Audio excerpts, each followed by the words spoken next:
இன்றைக்கு உலகெங்கும் வாழுகின்ற யூதர்கள், இஸ்ரவேல் ஜனங்கள் பூரிம் என்ற பண்டிகையை இன்றைக்கு கொண்டாடுகிற நாள். சரியா? எத்தனை பேருக்கு தெரியும்? கை தூக்கி காட்டுங்க. இன்றைக்கு பூரிம் பண்டிகைன்னு எத்தனை பேருக்கு தெரியும்? செல்விக்கு மாத்திரம் தெரியும். வேற யாருக்கு தெரியும்? It's Purim. சரி, இன்றைக்கு இதை வைத்து தான் நான் உங்களுக்கு செய்தி கொடுக்க போகிறேன். சரியா? பியூர் என்றால் ஒருவித சீட்டு குலுக்கி போடுவார்கள். பூர் என்று சொல்வது ஒரு வித சீட்டு. அந்த காலத்திய ஈரான் தேசத்தில் இருந்த ஒரு வழக்கம். ஈரான் தேசம் உங்களுக்கு தெரியும், இன்றைக்கும் கூட இஸ்ரவேலுக்கு எதிராக செயல்பட்டு கொண்டிருக்கின்ற ஒரு தேசம்தான் ஈரான் தேசம்.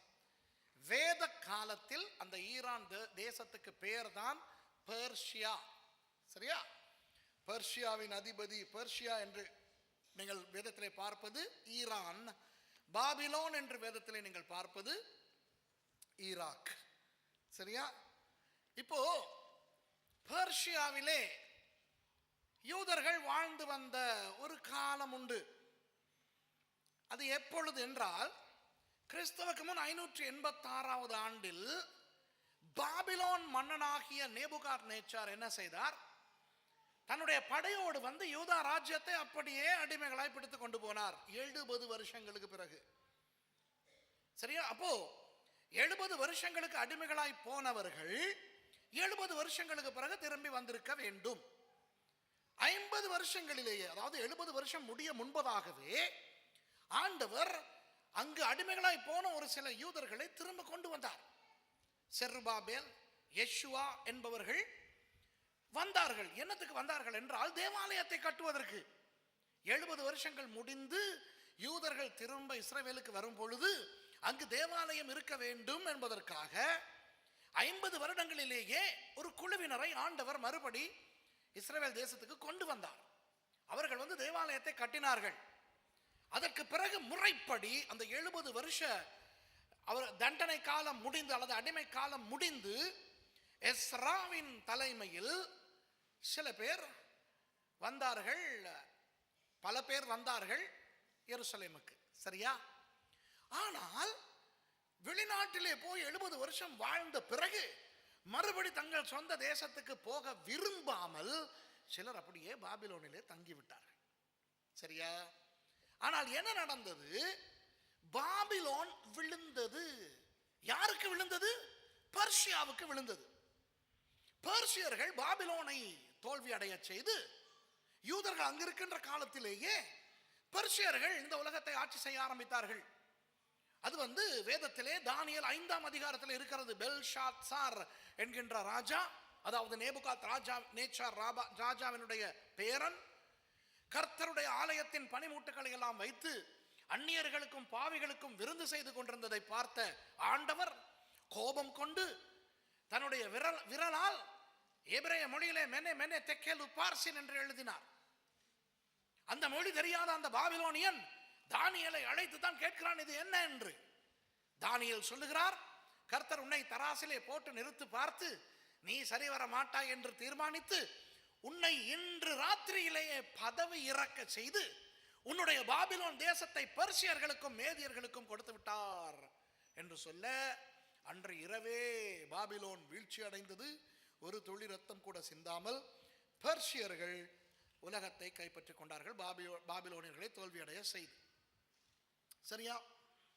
அப்படி பெர்ஷியர்கள் இந்த உலகத்தை கைப்பற்றின காலத்திலே தான் அந்த 70 வருஷ தண்டனை காலம் முடிந்தபடினால் கிறிஸ்துவுக்கு முன் 516ஆம் ஆண்டில் இஸ்ரவேல் ஜனங்கள் விடுதலையாகி தங்கள் நாட்டுக்கு அனுப்பப்பட்டார்கள். ஆனால் எல்லாரும் போனார்களா? போகவில்லை. அநேகம் பேர் நின்று விட்டார்கள். சரியா? அப்படி நின்று விட்டவர்கள் பாபிலோனிலே இருந்து சூசான் என்று சொல்லுகின்ற ஒரு பிரதேசத்துக்கு மாறி போனார்கள். ஏனென்றால் அதுவரையில் பாபிலோன் தான் தலைநகரமாயிருந்தது, பாபிலோனியர்கள் தான் உலகத்தை ஆட்சி செய்தார்கள். ஆனால் இப்போ பாபிலோனை பெர்ஷியர்கள் பிடித்துக் கொண்டபடினால் பெர்ஷியா நகரினுடைய தேசத்தினுடைய தலைநகரமாகிய சூசானுக்கு இந்த யூதர்கள் எல்லாம் எல்லாம் குடிபெயர்ந்து போனார்கள். சரியா? அது ஒரு தீமையான விஷயம்தான் அன்பானவர்களே. ஏனென்றால் இஸ்ரவேல் ஜனங்களுக்கு முழுமையான ஆசீர்வாதம் வேண்டுமானால் அவர்கள் இஸ்ரவேலுக்குள்ளே இருக்கும் பொழுதுதான் அது கிடைக்கும். ஆகவே இஸ்ரவேலுக்கு இப்பொழுது போவதற்குரிய சந்தர்ப்பம் வந்தும் அவர்கள் போகாமல் அவர்கள் சூசானுக்கு, அதாவது பெர்ஷியாவுக்கு போய் தவறு செய்தார்கள். ஆனாலும் பாருங்கள், ஆண்டவர் தவறுகளை கூட தனக்கு சாதகமாக திருத்தக்கூடியவர். நம்முடைய வாழ்க்கைகளை பாருங்கள், அநேகர், எல்லாரும் அல்ல, அநேகர் இலங்கையிலேயோ அல்லது இந்தியாவிலேயோ இருந்திருந்தோமானால் ஆண்டவரை ஏற்றுக்கொண்டிருக்க மாட்டோம். உண்மையா பொய்யா? உங்களுடைய அநேகருடைய வாழ்க்கை இன்றைக்கு ஊரிலே, நாட்டிலே, உங்கள் நாட்டிலே நீங்கள் இருந்திருந்தால், அது இலங்கையா இருக்கட்டும், இந்தியாவா இருக்கட்டும், நீங்கள் ஆண்டவரை ஏற்றுக்கொண்டிருக்க மாட்டீர்கள். ஏன்? அந்த கலாச்சாரம், அந்த வசதி வாய்ப்பு அல்லது அந்த வாழ்க்கை, ஏதோ அந்த இருதய கடினம் உங்களுக்கு அப்படி இருந்திருக்கும். ஏதோ இந்த உலகத்திலே, நாட்டிலே நடந்த சில அவ்வளவு நல்லதல்லாத விஷயங்களால் குடும்பங்கள் சீரழிந்தன. எல்லாரும் ஆசையாய் வந்து இங்கு வாழ்ந்து கொண்டு இல்லை என்று எனக்கு நன்றாகவே தெரியும். சந்தர்ப்பவசம், நிர்பந்தம் குடும்பங்களை பிரிந்து, நாட்டை பிரிந்து அந்நிய தேசத்திலே வந்து வாழ்ந்து, இப்போ அந்நிய தேசத்தை சொந்த தேசமாக ஆக்கி கொண்டு வாழ்ந்தாலும் நிம்மதி இல்லாமல் அநேகர் வாழுகிறார்கள். ஆனால் அந்த ஒரு சரியல்லாத விஷயத்திலே கூட கர்த்தர் நன்மை செய்திருக்கிறார். பாருங்கள், ஆண்டவர் அநேகரை ரட்சிப்புக்குள்ளே கொண்டு வந்திருக்கிறார். ஆண்டவர் அநேகரை ஊழியக்காரர்களாக ஆக்கி வைத்திருக்கிறார். இலங்கையிலே, இந்தியாவிலே நீங்கள் அநேகர் ஊழியக்காரர்கள் வாழ்ந்திருந்தால் ஊழியம் எங்கே? ஒருவேளை ரட்சிக்க கூட பட்டிருக்க மாட்டீர்கள். ஆகவே சில நேரம் நம்முடைய வாழ்க்கையில விடுகின்ற தவறுகளின் நிமித்தம் ஆண்டவர் அதற்குள்ளே இருந்தும் நல்லதை கொண்டு வர வல்லவர். உடனே இன்றிலிருந்து தவறு செய்ய ஆரம்பிக்காதீர்கள், அந்த தவறுகளில் இருந்து கர்த்தர் ஏதாவது நல்லது செய்வார் என்று நான் அப்படி சொல்லவில்லை. ஆனால் தவறுகள் நடக்கும் பொழுது, மனம் திரும்பும் பொழுது ஆண்டவர் அந்த தவறுகளிலே இருந்து கூட சில நல்ல விஷயங்களை நமக்கு கொண்டு வருகிறார். வாசியுங்கள், கொலோசியர் 2வது அதிகாரத்திலே 16, 17 வசனங்கள். கொலோசியர் 2ஆம் அதிகாரம் 16, 17 வசனங்கள். ஆகையால் போஜனத்தையும் பானத்தையும் குறித்தாவது, பண்டிகை நாளையும் மாதப்பிறப்பையும் ஓய்வு நாளையும் குறித்தாவது ஒருவனும் உங்களை குற்றப்படுத்தாதிருப்பானாக. எப்படி குற்றப்படுத்துவது?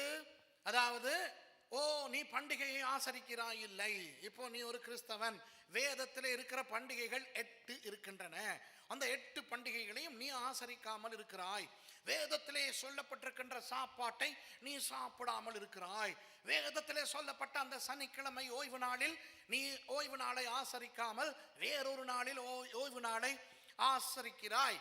வேதத்திலே மாத பிறப்பு, நாள் பிறப்பு, வருஷ பிறப்பு எல்லாவற்றையும் கொண்டாடினார்கள், நீ அப்படியெல்லாம் செய்யாதிருக்கிறாய் என்று கிறிஸ்தவர்களாகிய உங்களை யாரும் குற்றப்படுத்த வேண்டாம். ஏன் தெரியுமா? அடுத்த வசனம் சொல்லுகிறது, வாசியுங்கள். அவைகள் வருங்காரியங்களுக்கு நிழலாய் இருக்கிறது, அவைகளின் பொருள் கிறிஸ்துவை பற்றினது. புரிகிறதா? அவைகள், அதாவது பழைய ஏற்பாட்டில் இருந்த மாத பிறப்பு, வருட பிறப்பு, பண்டிகைகள், ஓய்வு நாள் எல்லாம் வருங்காரியங்களை குறித்து, அதாவது இயேசுவானவருடைய வருகையை குறித்த நிழலாயிருக்கிறது. அவைகளின் பொருள், அர்த்தம் கிறிஸ்துவை பற்றினது. ஆகவே இந்த பழைய ஏற்பாட்டில் இருக்கின்ற பண்டிகைகளா இருக்கட்டும், ஓய்வு நாளா இருக்கட்டும், அங்கு இருக்கின்ற மாத பிறப்பு, வருட பிறப்பு, இவற்றை எல்லாம் கிறிஸ்தவர்கள் தெரிந்து கொள்ள வேண்டும், படிக்க வேண்டும், அதனுடைய அர்த்தம் புரிந்து கொள்ள வேண்டும். ஏனென்றால் அவையெல்லாம் நம்முடைய இயேசுவை குறித்தது. அதற்காக நாம் அந்த பண்டிகைகளை கொண்டாடி கொண்டு, அந்த ஓய்வு நாளை இங்கே ஆசரித்து கொண்டு, பழைய ஏற்பாட்டில் யூதர்கள் வாழ்ந்தது போல வாழக்கூடாது, வாழ தேவையில்லை. இன்றைக்கு அநேக கிறிஸ்தவர்கள் இஸ்ரவேலின் மேல் பைத்தியமாய் இருந்து யூதர்களின் மேல் ரொம்ப ஆர்வமாய் இருக்கின்றபடினால் இவர்கள் யூதர்களை போல பண்டிகைகளை ஆசரித்துக் கொண்டு காரியமாற்றிக் கொண்டிருப்பார்கள். இப்போ உங்களிலே அநேகருக்கு தெரியும், நான் ஒரு இஸ்ரவேலியலாளன், ஐம் அன் இஸ்ரேலலாஜிஸ்ட். ஆகவே இஸ்ரவேலை பற்றின அநேக விடயங்கள் எனக்கு தெரியும். அந்த மொழி எனக்கு தெரியும், அவர்களுடைய கலாச்சாரம் எனக்கு தெரியும். அங்கு போய் அவர்களுடைய ஜெப ஆலயங்களிலே கூட பிரசங்கம் பண்ணுகிற ஒரு ஆள் நான். அப்படி ஒரு இஸ்ரவேல் பைத்தியமாய் இருக்கின்ற நான் ஏன் யூதர்களுடைய பண்டிகைகளை ஆசரிக்க மாட்டேன் என்கிறேன்? ஏன் நான் யோம் கிப்பூரை கடைபிடிக்க மாட்டேன் என்கிறேன்? ஏன் நான் ஓய்வு நாள், ஷபத் எல்லாம் நான் செய்யாமல் இருக்கிறேன் என்று அநேகர் கேள்வி கேட்பார்கள். அதற்கு நான் சொல்லுகிற பதில் என்ன தெரியுமா? என்னதான் நான் இஸ்ரவேல் பைத்தியமாக இருந்தாலும் நான் இஸ்ரவேலன் கிடையாது. நான் யூதன் கிடையாது, ஆகவே நான் கிறிஸ்தவன். ஆகவே நான் பழைய ஏற்பாட்டின் மேல் பாசம் வைத்து என்னுடைய அதிகமான பிரசங்கங்கள் படிப்பினைகள் எல்லாமே பழைய ஏற்பாட்டில் இருந்து வந்தாலும் நான் புதிய ஏற்பாட்டு நபர். நான் இயேசுவை ஏற்றுக்கொண்டபடினால் தான் முன்பு இந்துவா இருந்தவன் இன்றைக்கு யூதனாய் மாறவில்லை, கிறிஸ்தவனாய் மாறி இருக்கிறேன். முன்பு நான் ஒரு இலங்கை பிரஜையாய் இருந்தேன். இன்றும் என்னுடைய இலங்கை பாஸ்போர்ட்டிலே நான் உலகமெங்கும் போய் வருகிறேன். ஆனால் நான் ஒரு இஸ்ரவேல் பிரஜையாக மாறவில்லை, பரலோக பிரஜையாய் மாறி இருக்கிறேன். ஆகவே இன்றைக்கு எனக்கு நான் ஒரு யூதன் அல்ல, ஒரு இஸ்ரவேலன் அல்ல, ஆனால் நான் பரலோகத்தை சேர்ந்தவன், தேவனுடைய ஒரு பிள்ளை. ஆகவே நான் பழைய ஏற்பாட்டை நேசிப்பேன், இஸ்ரவேலை நேசிப்பேன், அடிக்கடி அங்கே போய் வருவேன், இஸ்ரவேலுக்காக ஜெபிப்பேன், இஸ்ரவேல் மூலம் வருகின்ற ஆசீர்வாதங்களை எல்லாம் சுதந்திரத்துக் கொள்வேன். ஆனால் அந்த இஸ்ரவேலர்களுக்கு உண்டான அந்த வருட பிறப்பு, மாத பிறப்பு, பண்டிகைகள், ஓய்வு நாள் இதெல்லாம் எனக்கு தேவையில்லை. சில பேர் கேட்பாங்க, பிரயாஷால் பாவிக்குவீங்க. நான் கேட்டேன், எனக்கு எதுக்கு பிரயாஷால்? இயேசு பாவித்தார், அவர் யூதன் பாவித்தார். அப்ப நீங்க இயேசுவை போல ஆவிக்குரிய ரீதியில் தான் நாம் மாற வேண்டுமே ஒழிய, நான் இயேசுவை போல வாழ்வது என்றால் கல்யாணமே கட்டக்கூடாது என்றால் இயேசு கல்யாணமே கட்டவில்லை. சரியா உங்களுக்கு? இயேசுவை போல நான் வாழ்வதென்றால் நான் பல வருஷங்கள் அதிகமாய் வாழ்ந்து விட்டேன் என்றால் இயேசு 33 வயதில் சிலுவையிலே மரித்து விட்டார். அப்ப என்னையும் 33 வருஷத்துல கொண்டிருக்கணும். இந்த சும்மா இயேசு இந்த உலகத்திலே வாழ்ந்த அந்த வாழ்க்கையை நாம் வாழ வேண்டும் என்று வேதம் சொல்லவில்லை. அந்த பழைய ஏற்பாட்டு காரியங்கள் எல்லாம் இயேசுவை குறித்த நிழலா இருக்கிறது. ஆகவே அந்த பண்டிகைகள், அந்த ஓய்வு நாள், அந்த மாத பிறப்பு, வருட பிறப்பு, இவற்றுக்குள்ளே இருக்கின்ற இயேசுவின் சத்தியங்களை நாம் கண்டுபிடிக்க வேண்டும். புரிகிறதா?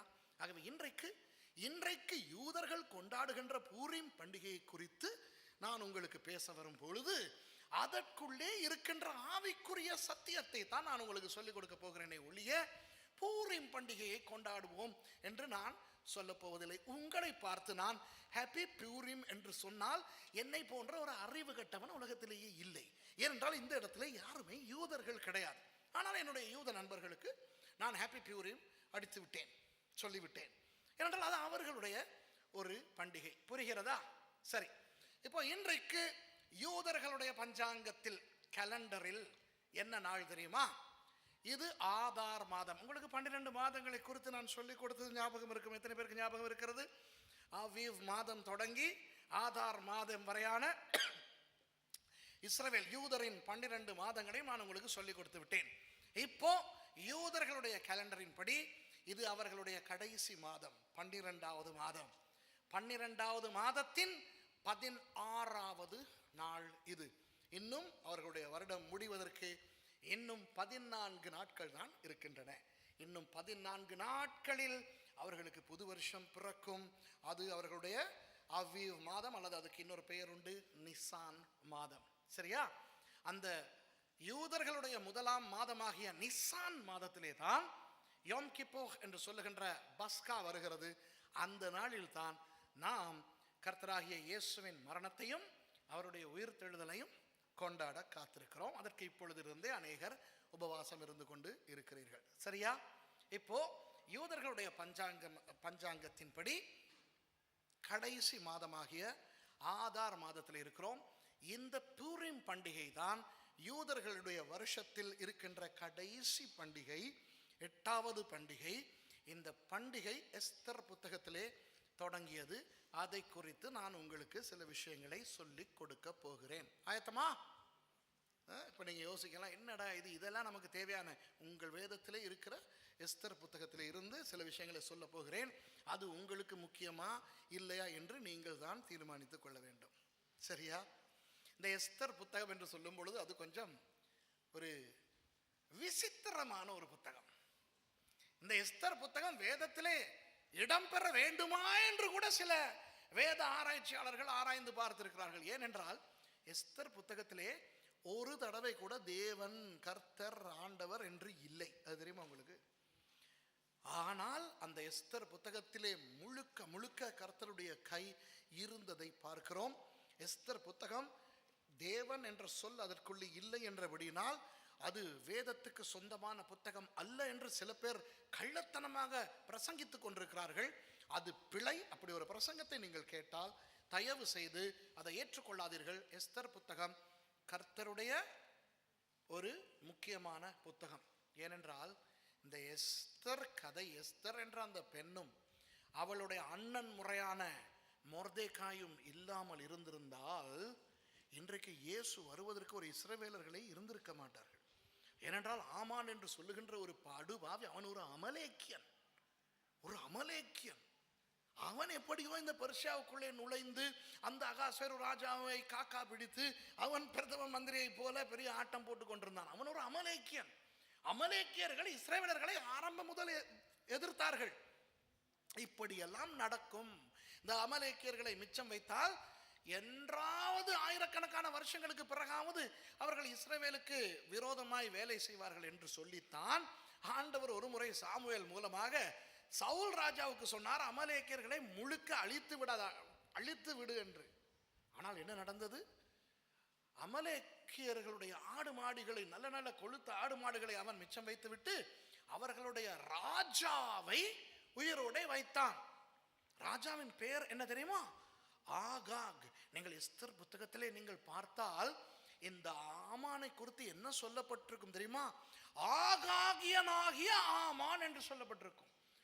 சவுல் ராஜா உயிரோடு வைத்த அமலேக்கு ராஜா ஆகாகனுடைய வம்சத்திலே வந்த ஒரு வில்லன் தான் இந்த ஆமான் என்று சிலர் குறித்துக் கொள்ளுங்கள். அநேகம் பேர் என்ன பார்க்கறாங்க தெரியுமா பாஸ்டர் நந்தன், என்னைய இந்த கோதாரி எல்லாம் எங்களுக்கு ஆமானுங்கிற பேரை இன்னைக்கு தான் கேட்கிறோம். ஆமான் அப்படி ஒரு ஆள் இருக்கு எங்களுக்கு. ஓ மேன் தெரியும், ஆமேன் தெரியும், இது என்ன ஆமான்? அப்படி ஒருத்தர் இருந்தான் எஸ்தர் புத்தகத்துல. இருந்தவனே இருந்தவன் அவன் யாரு? ஆகாகியன். என்ன ஆகாகியன்? என்ன கோதாரி. சரியா? ஆனா ஒரு சிலருக்கு இது தேவைப்படுது. அதனால அந்த தேவைப்படுறவங்களுக்காக நான் சொல்றேன், இது ரொம்ப ஒரு ஆவிக்குரிய ஒரு விஷயம். என்ன தெரியுமா? ஆண்டவர் அழிக்க சொல்லுகின்றதை அழிக்காவிட்டால் அது என்றைக்காவது நமக்கு ஆபத்தை கொண்டு வரும். சவுல் அன்றைக்கு அந்த ஆகாக் ராஜாவை கொலை செய்திருந்தால் எஸ்தர் சம்பவமே வந்திருக்காது, நிம்மதியாய் வாழ்ந்திருப்பார்கள். ஆனால் பாருங்கள், அந்த ஆகாக் தப்பி அவனுடைய வம்சம், அந்த அமலேக்க தேசமே இல்லாமல் போய்விட்டது. ஓகே, அமலேக்கியர்களே இல்லாமல் போய்விட்டார்கள்.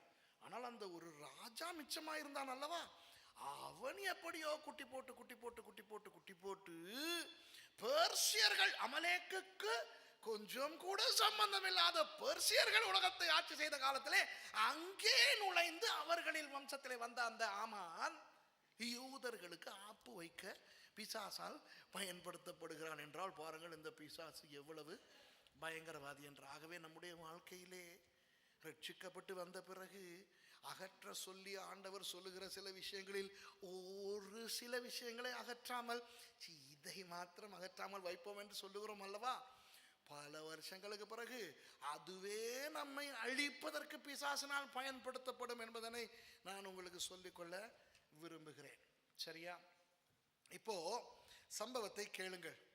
இந்த யூதர்கள் எல்லாரும் கிறிஸ்துவுக்கு முன் 516 ஆண்டிலேயே பாபிலோனுக்கு போயிருந்தார்களே, ஆனால் கூட இந்த பிரச்சனை வந்திருக்காது. ஏனென்றால் இந்த யூதர்களை அழிப்பதற்கு இந்த ஆமானுக்கு எரிச்சல் வந்தது ஏன் என்று நான் உங்களுக்கு முதலாவது சொல்லிக் கொடுக்கிறேன். இன்றைக்கு ஆவிக்குரிய இஸ்ரவேலர்கள் நாம் தானே. ஆகவே ஆவிக்குரிய இஸ்ரவேலர்களுக்கும் அந்த இஸ்ரவேலிலே நடந்த சில சம்பவங்களில் பொருத்தம் உண்டு. அன்றைக்கு அவர்களுக்கு நடந்தது நிஜத்தில் நடந்தது, இன்றைக்கு நம்முடைய வாழ்க்கையில ஆவிக்குரிய ரீதியிலே நடந்து கொண்டிருக்கிறது. சரி, எஸ்தர் புத்தகத்தில் 3வது அதிகாரத்துக்கு திருப்பிக் கொள்ளுங்கள். அது வரையில் நடந்த அந்த கதையை நான் சுருக்கமாக உங்களுக்கு சொல்கிறேன். எஸ்தர் புத்தகத்து கதை அநேகமாக உங்கள் எல்லாருக்குமே தெரியும், ஆனால் நான் சுருக்கமாக உங்களுக்கு சொல்கிறேன். ஒரு பெரிய பேரரசனாய்த்தான் அகாஸ்வேரு ராஜா இருந்தார். இந்தியா முதல் எத்தியோப்பியா வரை 127 நாடுகளை அவர் ஆட்சி செய்து கொண்டிருந்த ஒரு காலம். இது சரித்திரத்தின்படி நிரூபிக்கப்பட்ட ஒரு உண்மை. இந்த கதைகள் எல்லாம் சரித்திரப்படியான உண்மையான கதைகள். சும்மா சில மதங்களிலே வருகிறது போல ஒரு அரசன் இருந்தான், அந்த அரசனுக்கு இப்படி இருந்தது அப்படி இருந்தது, அந்த மாதிரி சும்மா அந்த புல்டா போண்டா கஞ்சா கப்சா கிடையாது. இது உண்மையாக சரித்திரத்தில் நடந்த ஒரு கதை. பெர்ஷியா தேசத்தை ஆட்சி செய்த இந்த அகாஸ்வேரு ராஜா 127 நாடுகளை ஆண்டான். இந்தியாவையும் ஆண்டான். இந்தியாவில் இருந்த சேர சோழ பாண்டியர்கள் மாத்திரமல்ல, முகலாய மன்னர்கள் மாத்திரமல்ல, எத்தனையோ மன்னர்கள் இந்த பெர்சிய மன்னனுக்கு கப்பம் கட்டித்தான் வாழ்ந்து வந்தார்கள். அங்கிருந்து எத்தியோப்பியா வரை 127 நாடுகளுக்கு அரசனாக இந்த அகாஸ்வேரு ராஜா இருந்தார். அந்த காலத்திலே ஒரு நாள் இவர் பெரிய விருந்து வைத்தார். இவர் விருந்து வைக்கின்ற அதே நேரத்தில் இவருடைய மனைவி, அவள் பெயர் வஸ்தி, ரொம்ப அழகான ஒரு பெண் என்று சொல்லப்பட்டிருக்கிறது. அவளும் இந்த விருந்துக்கு வந்த ராஜாக்களுடைய மனைவிமாரை, ராணிமாரை அழைத்து வேறாக ஒரு விருந்து வைத்தாள். சரியா? அப்போ 180 நாட்களுக்கு அந்த விருந்து நடந்தது. தெரியுமா? எந்த தெய்வமே, 180 நாள்னு சொன்ன 6 மாசம் பாட்டி கேட்டிருக்கீங்களா எங்கேயாவது? அந்த அளவு பணம் செய்யறதுக்கு ஒன்றும் இல்லை. நாடுகள் எல்லாம் பிடிச்சாச்சு. இப்போ யுத்தமும் இல்லை, ஒன்றும் இல்லை.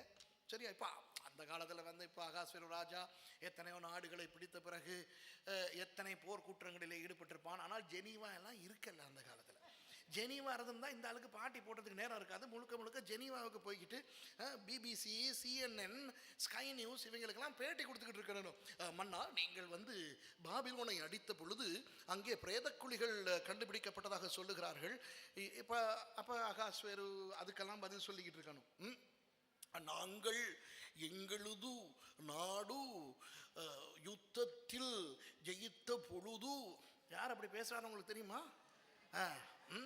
நாங்கள் போர்க்குற்றம் செய்யவில்லை, எங்கள் நாடு நல்ல நாடு, தமிழ் சிங்களம் எல்லாரும் நன்றாக இருக்கிறோம் அப்படின்னு அகாஸ்வேரு ராஜா சொல்லியிருப்பார்.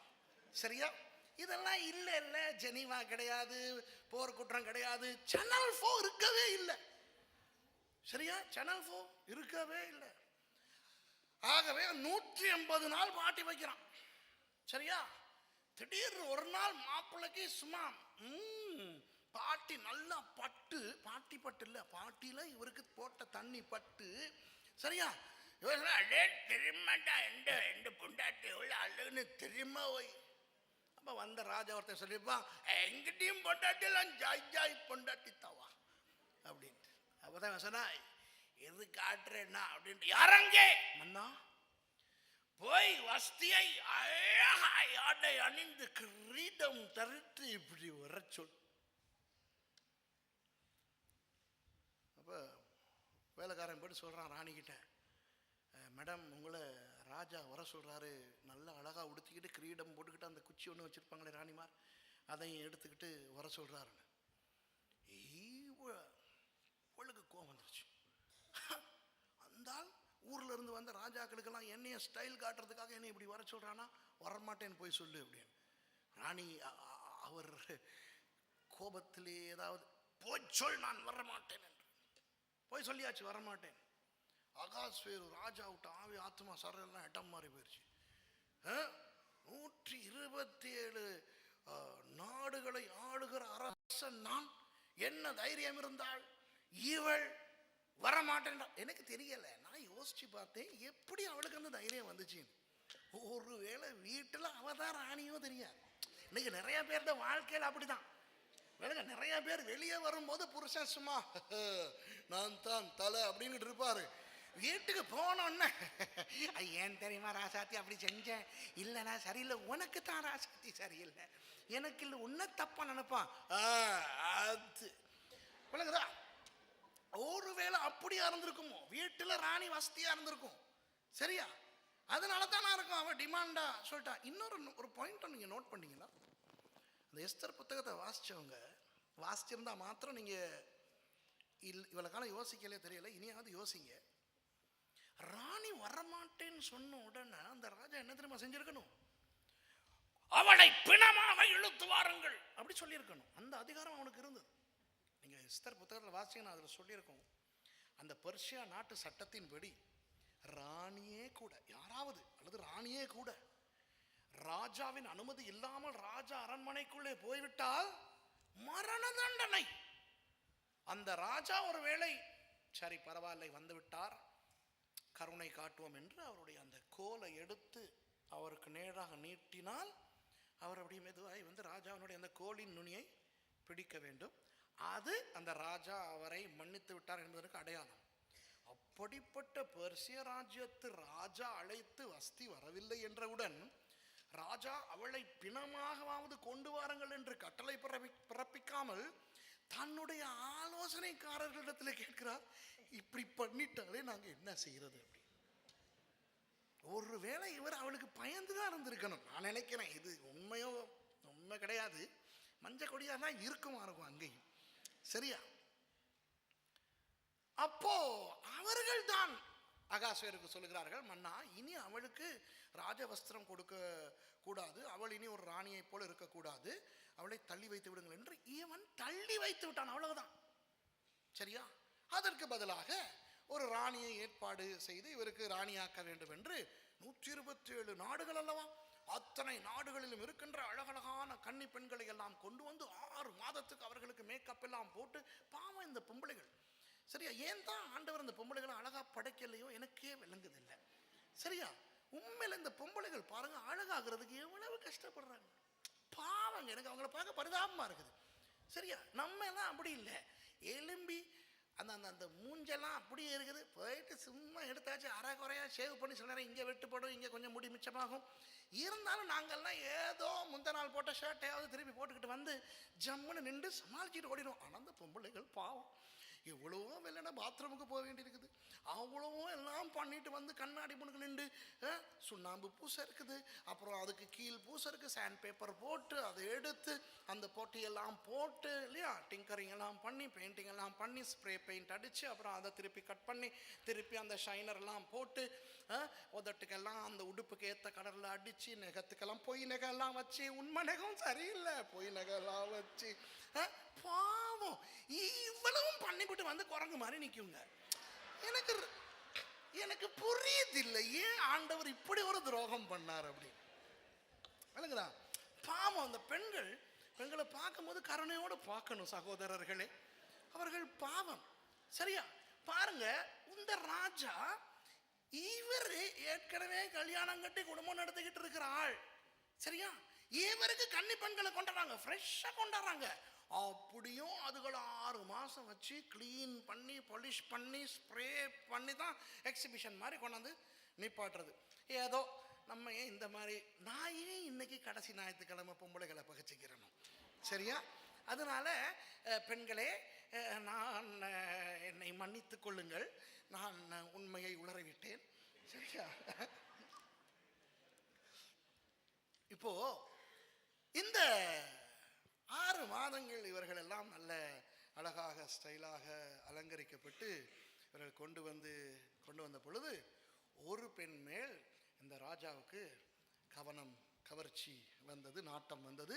அவளை தன்னுடைய மனைவியாக்கி கொண்டார். அவள் தான் எஸ்தர். எஸ்தர் என்றால் பெர்ஷிய மொழியிலே நட்சத்திரம் என்று அர்த்தம். சரியா? இப்போ அந்த காலத்தில் இப்போ நட்சத்திரம்னு சொன்னால் ஹாலிவுட் நட்சத்திரங்கள் இருக்கு, பாலிவுட் நட்சத்திரங்கள் இருக்கு, காலிவுட் நட்சத்திரம் இருக்குது, பெல்வுட் நட்சத்திரம் இருக்குது. நான் பெல்வுட், ஸ்ரீலங்காவில் பெல்வுட்ல நட்சத்திரங்கள் வச்சிருக்கிறேன்னா. சரியா? நட்சத்திரம் என்றால் நடிகர்கள் நடிகைகள். இந்த காலத்தில், அந்த காலத்தில் சினிமா இருக்கவில்லை. ஆகவே அந்த காலத்திலே உலகத்தில் இருந்த ஒரே நட்சத்திரம் இந்த எஸ்தர். அவ்வளோ அழகு அவர். சரியா? சரி, யார் இந்த எஸ்தர்? இந்த எஸ்தர் ஒரு யூத பெண். அந்த 516ஆம் ஆண்டு திரும்பி போகாத யூதர்களில் ஒரு குடும்பத்தை சேர்ந்தவர் தான் இவர். இவருடைய அம்மா அப்பா இறந்து விட்டார்கள். ஆகவே இவருடைய சிறிய தந்தையின் மகன், அண்ணன் முறையாகிற ஒருவர் இருந்தார். அவருடைய பெயர் மொர்தெகாய். சரியா? அவர் என்ன செய்தார்? தன்னுடைய ஒன்றுவிட்ட சகோதரியாகிய இந்த பெண்ணை அவர் தான் ஒரு தந்தையை போல வளர்த்தார். இன்றைக்கு அதனால் நிறைய பேர் நினைக்கிறார்கள் எஸ்தர் மொர்தெகாயினுடைய மருமகள் என்று. மருமகள் கிடையாது, சகோதரி. சரியா? இவர் என்ன செய்தார்? அந்த ராஜாவை திருமணம் செய்ய போகின்ற அந்த கன்னிகைகள் பட்டியலுக்கு எஸ்தரின் பெயரையும் சேர்த்து அனுப்பியிருந்தார்.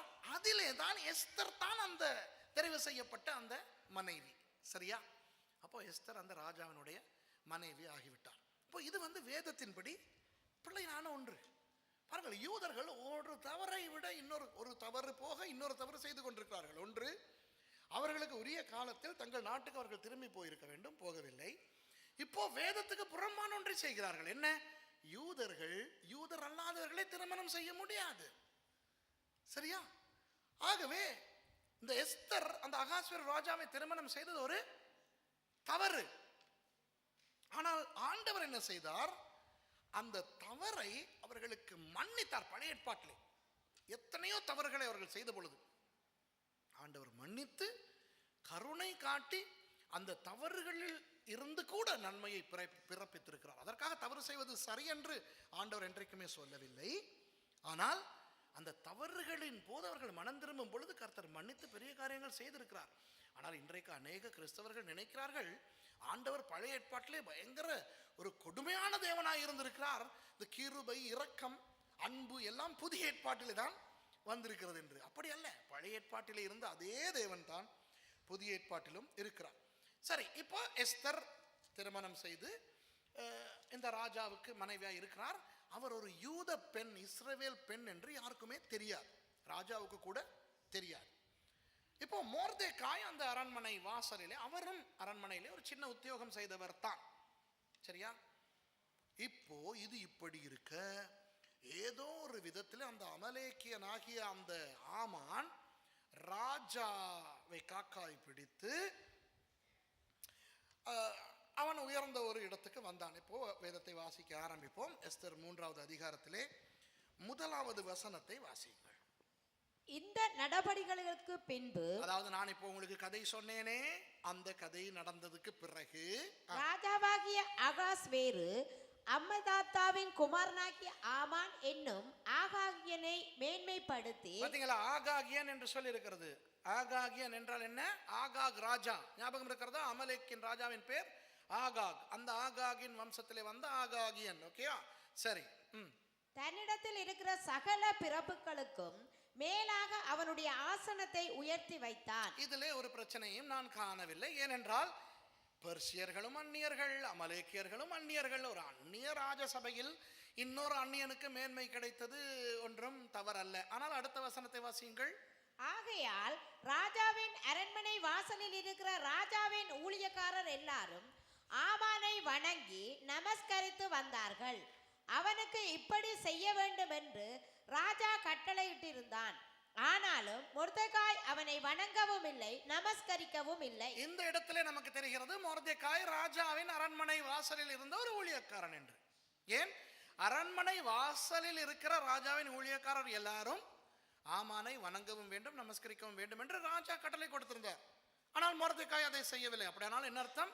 மொர்தெகாய் ராஜாவின் ஒரு ஊழியக்காரனாக அரண்மனை வாசலிலே வேலை செய்து கொண்டிருந்தவன். ஓகேயா? அடிக்கடி எஸ்தர் புத்தகத்திலே நீங்கள் பார்ப்பீர்கள், மொர்தெகாய் அரண்மனை வாசலிலே இரட்டுடுத்தி உட்காருவதை பார்ப்பீர்கள், அங்கே வந்து புலம்புவதை பார்ப்பீர்கள், அங்கே வந்து நின்று கொண்டிருப்பதை பார்ப்பீர்கள். ஆகவே தெரிந்து கொள்ளுங்கள், அந்த மொர்தெகாய் ராஜாவின் ஊழியக்காரர்களில் ஒருவனாய் ராஜா அரண்மனை வாசலிலே வேலை செய்து கொண்டிருந்தான். இவன் ராஜ கட்டளையை மீறினான். எப்படி? ராஜ கட்டளை, முன்னாலே இருக்கிற எல்லாரும் ஆமானை வணங்கவும் வேண்டும், நமஸ்கரிக்கவும் வேண்டும். ஆனால் மொர்தெகாய் மாத்திரம் அதை செய்யவில்லை. இதிலிருந்து என்ன தெரிகிறது என்றால், ஏதோ ஒரு சந்தர்ப்பத்தில் மொர்தெகாய் ஆண்டவரிடத்திலே மனம் திரும்பின ஒரு மனுஷன் என்று. மொர்தெகாய் கர்த்தருக்கு விரோதமான ஒன்றை செய்துதான் எஸ்தரை திருமணம் செய்ய வைத்தான் அந்த ராஜாவுக்கு. அது ஒரு தவறு. ஆனால் அந்த இடத்தில் கர்த்தரை மதிக்காமல் தவறு செய்த மொர்தெகாய் இந்த இடத்துல ஒரு சின்ன ஒரு தவறை செய்யாமல், தன் தலை போனாலும் பரவாயில்லை, நான் இந்த ஆமானை வணங்க மாட்டேன் என்று சொன்னது, அவன் அந்த இடையிலே மனம் திரும்பி இருக்கிறான் என்று காட்டுகிறது. புரிகிறதா? நம்முடைய வாழ்க்கையிலே அன்பானவர்களே, நமக்கு தெரிந்த ஊழியக்காரர்கள், நமக்கு தெரிந்த கிறிஸ்தவர்கள், அவர்கள் தவறு செய்ததை கண்டு திடீரென கொஞ்ச காலத்துக்கு பிறகு அவர்கள் கர்த்தரால் பயன்படுத்தப்படுவதை காணும் போது நமக்கு என்ன தோன்றும் தெரியுமா? அவன் அப்படி செய்தவன், அவன் விபச்சாரத்திலே விழுந்தவன், அவன் பணத்தை கொள்ளையடித்தவன், அவன் சண்டை பிடித்தவன், இன்றைக்கு இப்படி பிரசங்கம் செய்கிறான் என்று சொல்லிவிடக்கூடாது. ஏன் தெரியுமா? ஒவ்வொரு மனுஷனுடைய வாழ்க்கையிலேயும் அந்தரங்கமாய் தவறுகள் நடக்கிறது போல அந்தரங்கமாய் சரியான விஷயங்களும் நடக்கலாம். தவறு செய்தவர்கள் அந்தரங்கமாய் கர்த்தருடைய சமூகத்திலே போய் உபவாசித்து மனம் திரும்பி கர்த்தரால் அங்கீகரிக்கப்பட்டு மறுபடி உயர்த்தப்படலாம். ஆகவே அப்படிப்பட்ட ஒரு நிலையிலே ஒரு ஊழியக்காரனோ ஊழியக்காரியோ வரும் பொழுது நமக்கு அது தெரியாதபடியினால் அவர்களை மாறுகண் கொண்டு தப்பாக பார்ப்பதினால் நாம் தவறு செய்கிறோம் என்பதனை நான் உங்களுக்கு இன்றைக்கு சொல்லிக்கொள்ள விரும்புகிறேன். ஆகவே ஒரு காலத்திலே தவறு செய்து பாவம் செய்துவிட்டு கொஞ்ச காலத்திலே ஊழியம் செய்ய உயர்த்தப்படுகிறவர்களை குறித்து தயவு செய்து கேள்வி கேட்காதீர்கள். ஒருவேளை அவர்கள் மனம் திரும்பி கர்த்தர் அவர்களை மறுபடி ஸ்தாபித்து இருக்கலாம். ஓகேயா? நியாயாதிபதிகள் நாம் அல்ல, ஆண்டவர் நியாயாதிபதி. சரியா? சரி, இந்த இடத்துல மோர்தெகாய் அவனை வணங்கவும் இல்லை, நமஸ்கரிக்கவும் இல்லை. இது எதற்கொப்பாக இருக்கிறது தெரியுமா? இது போல தானியேல் புத்தகத்தில் 2 சம்பவங்கள் எனக்கு ஞாபகம் வருகிறது. ஒன்று, ஷாத்ராக் மேஷாக் ஆபேத்நேகோ என்று பெயர் மாற்றப்பட்ட அசரியா அனனியா மிஷாயல் 3 பேரும் நேபுகாத்நேச்சார் செய்த அந்த 9 முழ 27 அடி அந்த சிலையை பணிந்து கொள்ள மாட்டேன் என்று சொன்னார்கள். அதற்காக அக்கினியிலே போடப்பட்டார்கள். அதே தானியேல் புத்தகத்திலே தரியு மன்னனை வணங்கும்படி தானியேல் பணிக்கப்பட்ட பொழுது அவன் மாட்டேன் என்று சொல்லி சிங்கக்கபியிலே போடப்பட்டது எனக்கு ஞாபகம் வருகிறது. ஆகவே ஷாத்ராக் மேஷாக் ஆபேத்நேகோ போல தானியேல் போல ஒரு நிலையில் இந்த மோர்தெகாய் இருந்தான் என்பதனை மறந்து போகக்கூடாது. சரியா? இன்றைக்கு அநேகர் இந்த தானியேலை பற்றி பேசுவார்கள், சிங்கக்கபியை பற்றி பேசுவார்கள், ஷாத்ராக் மேஷாக் ஆபேத்நேகோவை பற்றி பேசுவார்கள். ஷாத்ராக் மேஷாக் ஆபேத்நேகோ என்று பெயர் கூட வைத்துக் கொள்வார்கள். பெயர் வைக்கக்கூடாது என்றால் அது பாபிலோனிய பெயர்கள். அப்படி அவர்களுடைய பெயரை வைக்க வேண்டுமானால் அசரியா அனனியா மிஷாயல் என்று வைக்க வேண்டும். சரியா? அன்றைக்கு யாரோ ஒருவர் கேட்டார் இடத்துல, எனக்கு ஞாபகம் இல்லை, இங்கே தான் இருப்பீங்களா இருக்கும், அப்போலோன்னு பேர் வைக்கலாமா? நான் சொன்னேன், ஐயோ அப்போலோன்னு பேர் வைக்கக்கூடாது. பவுலுக்கு அப்போலோ என்ற ஒரு உதவியாளன் இருந்தார். ஆனால் அப்போலோ என்பது ஒரு கிரேக்க தெய்வத்தின் பெயர். அவர் ஒரு கிரேக்கனா இருந்தபடியால் அந்த பேர். எனக்கு சுரேஷ் ராமச்சந்திரன் ஒரு கிறிஸ்தவ பெயர் அல்ல. சரியா? ஆகவே எனக்கு சுரேஷ் ராமச்சந்திரன் இருக்குதுங்கிறனால யாருமே ராமச்சந்திரன் பேர் வைக்கக்கூடாது கிறிஸ்தவர்கள். சரியா? அதுபோல இன்றைக்கு ஷாத்ராக் மேஷாக் ஆபேத்நேகோவை அநேகருக்கு தெரியும், அநேகர் அவர்களை குறித்து பேசுவார்கள், தானியேலை பற்றி பேசுவார்கள். ஆனால் மோர்தெகாய் என்று வந்தால் எஸ்தர் பக்கம் கவனம் போய்விடுமே ஒழிய இந்த ஆளை பற்றி பெரிதாக பேச மாட்டார்கள். ஆனால் அந்த ஷாத்ராக் மேஷாக் ஆபேத்நேகோவை போல சிங்கக்கபியில் தூக்கி வீசப்பட்ட தானியேல் போல இந்த மோர்தெகாய் அரச கட்டளையை மீறி தன் ஆண்டவருக்கு உண்மையாக இருந்தவன் என்பதனை நீங்கள் மறக்க கூடாது. சரியா? சரி, அடுத்த வசனத்தை வாசியுங்கள். அப்பொழுது ராஜாவின் அரண்மனை வாசலில் இருக்கிற ராஜாவின் ஊழியக்காரர் மொர்தெகாயை பார்த்து, நீ ராஜாவின் கட்டளையை மீறுகிறது என்ன என்று கேட்டார்கள். இப்படி அவர்கள் நாளுக்கு நாள் அவனுடனே சொல்லியும் அவன் தங்களுக்கு செவிகொடாதே போது தான் யூதன் என்று அவன் அவர்களுக்கு அறிவித்திருந்தபடியால் மொர்தெகாயின் சொற்கள் நிலை நிற்குமோ என்று பார்க்கிறதற்கு அதை ஆமானுக்கு அறிவித்தார்கள். அநேக காலம் இவர்கள் சொன்னார்கள், ஏன் அவனுக்கு நீ வணக்கம் தெரிவிக்க மாட்டேன் என்கிறாய்? நீ குனிந்து அவனை வணங்க வேண்டும் அல்லவா? இது ராஜ கட்டளை அல்லவா? மொர்தெகாய் என்ன தெரியுமா சொன்னான்? எனக்கு முடியாது, பெற்றுங்க. ஆரம்பத்தில் அவன் தான் யூதன் என்று சொல்ல போகவில்லை. இன்னைக்கு கிறிஸ்தவர்களும் சில நேரம் ஒரு தவறு விடுகிறோம். என்ன தெரியுமா? சாட்சியாய் இருக்க வேண்டியது உண்மை, அதற்காக அவசரப்பட்டு நான் இதனால் தான் இப்படி செய்கிறேன் என்று சொல்லி வம்பை விலைக்கு வாங்கக்கூடாது. சரியா? சில நேரம் சில விஷயங்களை நாங்கள் செய்யும் பொழுது மற்றவர்கள் கேட்பார்கள், ஏன் இதை செய்ய மாட்டேன் என்கிறீர்கள், இப்படி செய்கிறீர்கள் என்று. சரியா? உடனே பாய்ந்து கொண்டு நாங்கள் சொல்லுவோம், நாங்கள் கிறிஸ்தவர்கள், நாங்கள் இப்படி செய்யக்கூடாது என்று. அதனால என்ன நடக்கும்னு சொல்றேன், கேட்டுக்கிறேங்க. உங்கள் வீட்டுக்கு விருந்தாளி வருது, ரட்சிக்கப்படாத உறவினர்கள் வருகிறார்கள். அவர்கள் உங்களுடைய வீட்டில் வந்து ஏதோ சாராயம் குடிக்க போகிறார்களோ அல்லது ஏதாவது கெட்ட திரைப்படத்தை போட்டு பார்க்க போகிறார்களோ எங்கே. அப்போ நீங்கள் என்ன சொல்லுவீர்கள்? இதெல்லாம் செய்யாதீர்கள் என்று சொல்லுவீர்கள். அப்போ அவங்க கேட்பாங்க, ஏன்?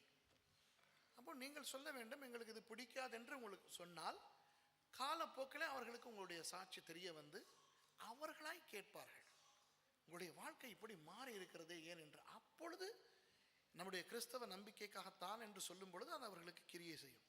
அவசரப்பட்டு கிறிஸ்தவர்கள் நாங்கள் இப்படி செய்ய மாட்டோம் என்றால் உடனே என்ன தெரியுமா சொல்வார்கள்? சும்மா போங்க, எங்களுக்கும் கிறிஸ்தவங்களை தெரியும், அவங்க இதெல்லாம் செய்கிறாங்களே என்று சொல்லி கிறிஸ்தவத்தை கேலி கூத்தாக்கி விடுவார்கள். இப்போ புரிகிறதா? சாட்சியாக இருப்பது ரொம்ப அவசியம். ஆனால் ஞானமாய் சில விஷயங்களை நடத்த வேண்டும். மொர்தெகாய் ஞானமாய் ஆரம்பத்திலே சொல்லாமல் இருந்தார். கொஞ்ச காலத்துக்கு பிறகு அவர் சொன்னார், நான் யூதனடா, நான் ஆண்டவரை தவிர எவனுக்கும் என்னுடைய தலையை குனிய மாட்டேன். உடனே இவர்கள் ஆமானுக்கு அதை போட்டு கொடுத்தார்கள். வாசிங்க.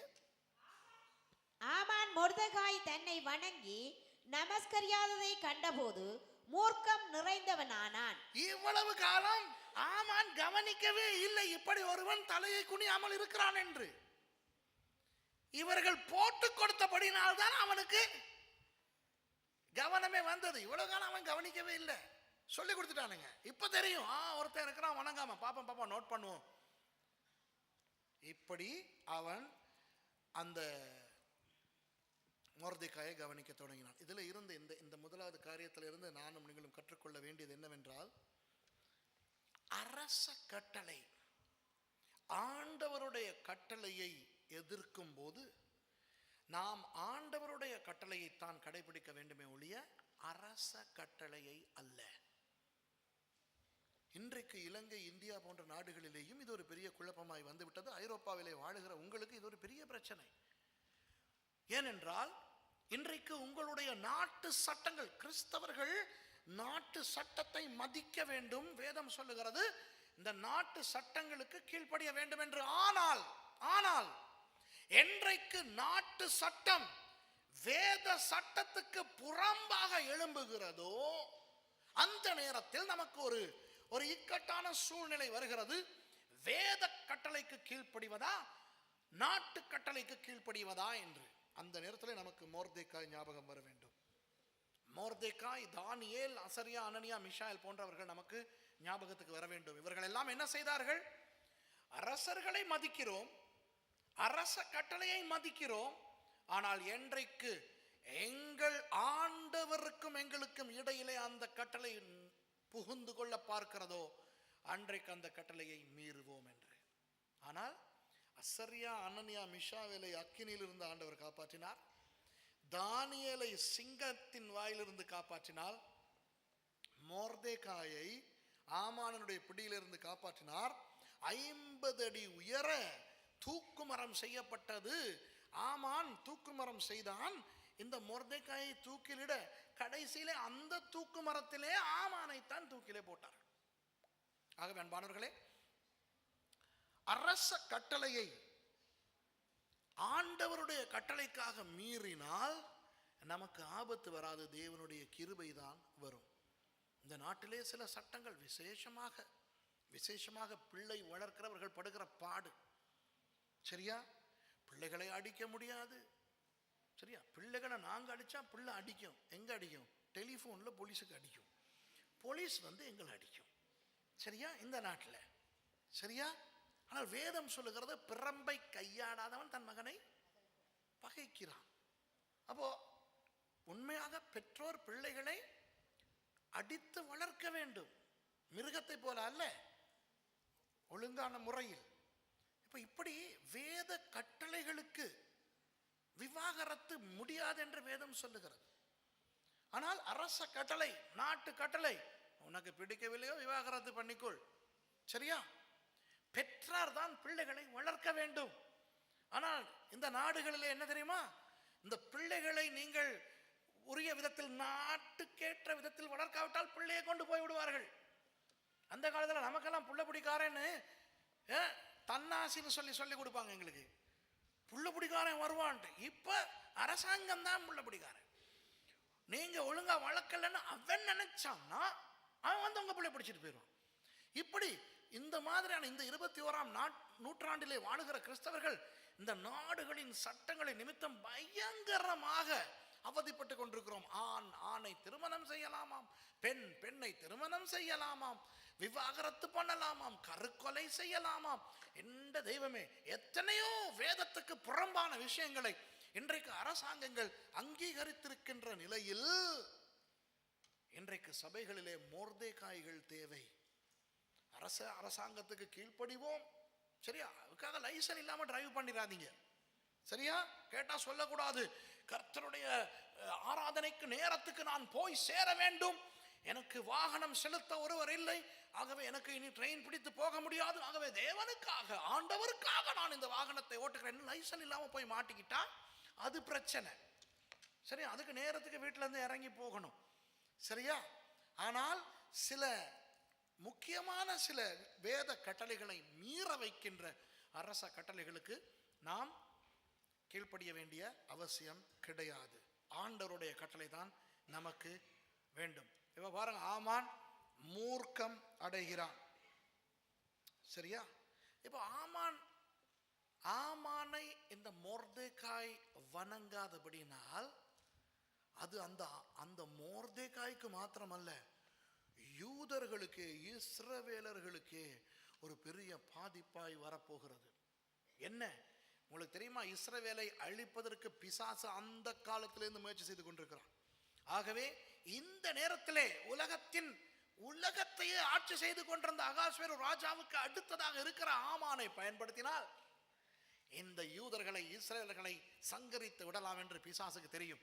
உடனே அடுத்த சில வசனங்களை வாசியுங்கள், என்ன நடக்கிறது என்று பாருங்கள், வாசிங்க. ஆனாலும் மொர்தெகாயின் மேல் மாத்திரம் கை போடுவது அவனுக்கு அற்ப காரியமாக கண்டது. மொர்தெகாயின் ஜனங்கள் இன்னாரென்று ஆமானுக்கு அறிவிக்கப்பட்டு இருந்தபடியால் அகாஸ்வேருவின் ராஜ்யமெங்கும் இருக்கிற மொர்தெகாயின் ஜனமாகிய யூதரை எல்லாம் சங்கரிக்க அவன் வகை தேடினான். ராஜாவாகிய அகாஸ்வேருவின் 12ஆம் வருஷம் நீசான் மாதமாகிய 1ஆம் மாதத்திலே ஆமானுக்கு முன்பாக பூர் எனப்பட்ட சீட்டு ஒவ்வொரு நாளையும் ஒவ்வொரு மாதத்தையும் குறித்து போடப்பட்டு ஆதார் மாதமான 12ஆம் மாதத்தின் மேல் விழுந்தது. சரி, இந்த கதையை இப்ப நீங்கள் வாசித்ததை நான் உங்களுக்கு கொஞ்சம் விளக்கப்படுத்துகிறேன், கேளுங்கள்.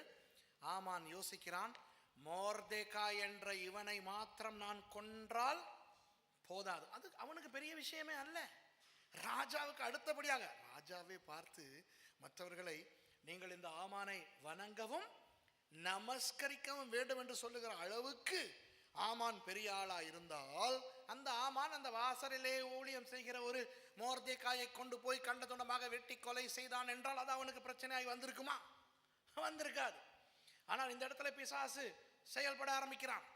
இந்த ஆமானுக்கு வந்த அந்த எரிச்சலை வைத்து இஸ்ரவேலர்களை இந்த பூமியில இல்லாதபடி சங்கரிப்பதற்காக இந்த ராஜ்யம் எங்கும், அதாவது 127 நாடுகளில் எங்கெங்கெல்லாம் யூதர்கள் இருக்கிறார்களோ அவர்களை எல்லாம் மூட்டை பூச்சிகளை போல வெளியே எடுத்து கொலை செய்விக்க வேண்டும் என்று இந்த ஆமான் விரும்பினான். ஆகவே சட்ட ரீதியாக தீர்மானம் எடுக்கப்படுகிறது. என்ன? அந்த வருஷத்தின் 1ஆம் மாதத்திலே, நிசான் மாதத்திலே அவர்கள் சீட்டு போடுகிறார்கள், எந்த மாதத்திலே இவர்களை எல்லாம் அழிப்போம் என்று. அது ஆதார் மாதமாகிய 12ஆம் மாதத்திலே விழுகிறது. 12ஆம் மாதம் 13ஆம் திகதி 12ஆம் மாதத்தின் மேல் விழுந்தது. அவர்கள் தீர்மானிக்கின்றார்கள் 13ஆம் திகதி, ஆதார் மாதத்தின் 13ஆம் திகதியில் இவர்களை எல்லாம் ஒரே நாளில் கொல்ல போகிறோம் என்று. அப்போ யூதர்கள் வாழுவதற்கு எவ்வளவு நாள் கிடைத்திருக்கிறது? இப்போ வெறும் 12 மாதங்கள். வருஷம் ஆரம்பம் நிசான் மாதம், எல்லாம் புது வருஷம் கொண்டாடுறாங்க. இஸ்ரவேலுக்கு வந்த யூதர்கள், பர்ஷியாவில் இருக்கிற யூதர்கள் எல்லாரும் ஒருவர் பார்த்து ஹாப்பி நியூ இயர் என்று சொல்லி புது வருஷத்தை கொண்டாடுகின்ற அந்த காலத்தில் அந்த புது வருஷ செய்தியாக அவர்களுக்கு என்ன விழுகிறது தெரியுமா? 12 மாதங்கள் தான் இன்னும் இருக்கின்றன. உலகத்தில் எங்கே போனாலும் உங்களுக்கு தப்ப முடியாது. ஆதார் மாதத்திலே 13ஆம் திகதியிலே உங்களை எல்லாம் அழிப்பதற்கு திட்டம் போடப்பட்டு விட்டது என்று யோசித்து பாருங்கள். எந்த அளவு ஒரு பயங்கரமான ஒரு நிலை அவர்களுக்கு வந்தது என்று. அன்பானவர்களே, நம்முடைய வாழ்க்கையிலே நமக்கு இது தெரிந்ததோ இல்லையோ நமக்கு தெரியாது. ஆனால் உண்மையாக இப்படி ஒரு வாழ்க்கையை தான் வாழ்ந்து வந்தோம் இயேசு இல்லாத காலத்தில். இயேசு இல்லாதவனுடைய வாழ்க்கை அவனுடைய வாழ்வின் கடைசி எங்கே கொண்டு போய் அவனை விட போகிறது தெரியுமா? நரகத்திலே. இயேசு இல்லாதவன் எங்கே போய் சங்கமம் அடைய போகிறான்? நரகத்தில். இந்த இடத்துல இருக்கின்ற நாம் அனைவருமே இப்படிப்பட்ட ஒரு வாழ்க்கை தான் வாழ்ந்தோம். நமக்கு தெரியாது. ஆனால் எப்போ மரித்தாலும் நரகத்துக்கு போக போகின்ற வாழ்க்கையை தான் வாழ்ந்தோம். பிசாசுக்கும் தெரியும், ஆண்டவருக்கும் தெரியும், இவர்கள் இயேசு இல்லாமல் மரித்தால் நிச்சயமாக நரகத்துக்கு தான் போக போகிறார்கள் என்று. ஆகவே உங்களுக்கு தெரியுமா, இவர்களுக்கு அந்த பதற்றம் வந்தது இவர்களுக்கு தெரிந்தபடியினால். ஆனால் தெரியாதவர்களுக்கு அந்த பதற்றம் வந்திருக்காது.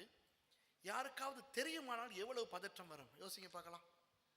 அதாவது உங்களுக்கு நீங்கள் நேசிக்கின்ற யாராவது ஆண்டவர் இல்லாமல் சாக போகிறார்கள் என்று உங்களுக்கு தெரிந்தால் அவர்களுக்கு அது தெரியாதிருக்கின்றபடினால் அவர்களுக்கு பதற்றம் வராது. ஆனால் உங்களுக்கு அந்த பதற்றம் வரும் அல்லவா? இப்படித்தான் அன்பானவர்களே, நம் ஒவ்வொருவரையும் குறித்து நம் ஆண்டவர் பதறிக்கொண்டிருந்தார். நாம் ரட்சிக்கப்படாத காலத்தில் நம்மை குறித்து ஆண்டவர் பதறிக்கொண்டிருந்தார்.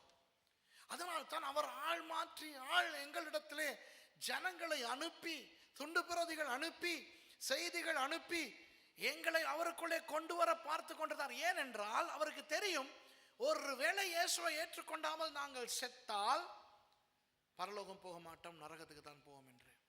இன்றைக்கு அதுபோல இன்றைக்கு ரட்சிக்கப்பட்ட கொஞ்சம் பேராகிய நம்மை குறித்து ஒரு பக்கம் ஆண்டவர் சந்தோஷப்பட்டு கொண்டிருக்கும் அதே நேரத்தில் ரட்சிக்கப்படாமல் உலகத்திலே அழிந்து கொண்டிருக்கின்ற ஜனங்களை குறித்து ஆண்டவர் பாவம் பதறிக்கொண்டிருக்கிறார். அவருடைய உள்ளத்தை புரிந்து கொண்டால் உண்மையாக எல்லாரும் சுவிசேஷம் அறிவிக்க முயற்சி செய்வோம். இன்றைக்கு உங்களுடைய உறவினர்கள் மத்தியில் எத்தனை பேர் இயேசு இல்லாமல் இருக்கிறார்கள்? உங்களுடைய நண்பர்கள் எத்தனை பேர், உங்களோடு வேலை செய்பவர்கள், உங்களோடு படிக்கிறவர்கள் எத்தனை பேருடைய வாழ்க்கையில இயேசு இல்லை உங்களுக்கு தெரியுமா? அவர்கள் இந்த நிலைமையிலே தான் இருக்கிறார்கள். அவர்கள் மரிக்கும் பொழுது நரகத்துக்கு போக போகிறவர்களாக இருக்கிறார்கள். நாமோ என்றால் ரட்சிக்கப்பட்டு ஆண்டவருக்குள்ளே வந்து விட்டோம், திருப்தியாக இருக்கிறோம். ஆனால் ஆண்டவர் எவ்வளவு கவலைப்படுவாரா இருக்கும் அந்த ஜனங்களை குறித்து. என்றால் ஆண்டவருக்கு தெரியும் அவர்கள் சாக போகிறார்கள், அவர்கள் சாகும் பொழுது நரகத்துக்கு போக போகிறார்கள் என்று. ஆண்டவர் படைத்தவர்கள், ஆண்டவர் தன்னுடைய சாயலாக தன்னுடைய ரூபத்தின்படியே உண்டாக்கின இந்த ஜனங்கள் பாதாளத்துக்கு நரகத்துக்கு போகிறார்கள் என்னும் பொழுது ஆண்டவருக்கு எவ்வளவு ஒரு வேதனை வந்திருக்கும் என்று யோசித்து பாருங்கள். இந்த நிலைதான் இன்றைக்கு அநேகருக்கு வெளியே. அந்த பதைப்பு நமக்கு இருக்கிறதா? ஆண்டவர் பார்க்கிற விதத்தில் நாம் பார்க்கிறோமா? அப்படி பார்த்தால் அவர்களுக்காக ஜெபிப்போம், அவர்களுக்கு போய் ஆண்டவரை பற்றி சொல்லுவோம், அவர்களுக்கு முன்பாக சாட்சிகளாய் இருப்போம். சரியா? சரி, இப்போ இந்த குற்றச்சாட்டுகளை வாசிப்போம், குற்றச்சாட்டுகளை பார்ப்போம். அன்றைக்கு அந்த யூதர்களுக்கு சாட்டின குற்றத்தை தான் இன்றைக்கு பிசாசு எங்களுக்கும் விரோதமாக வைத்திருக்கிறான். 8வது வசனத்தை வாசிங்க. குற்றச்சாட்டுகள்.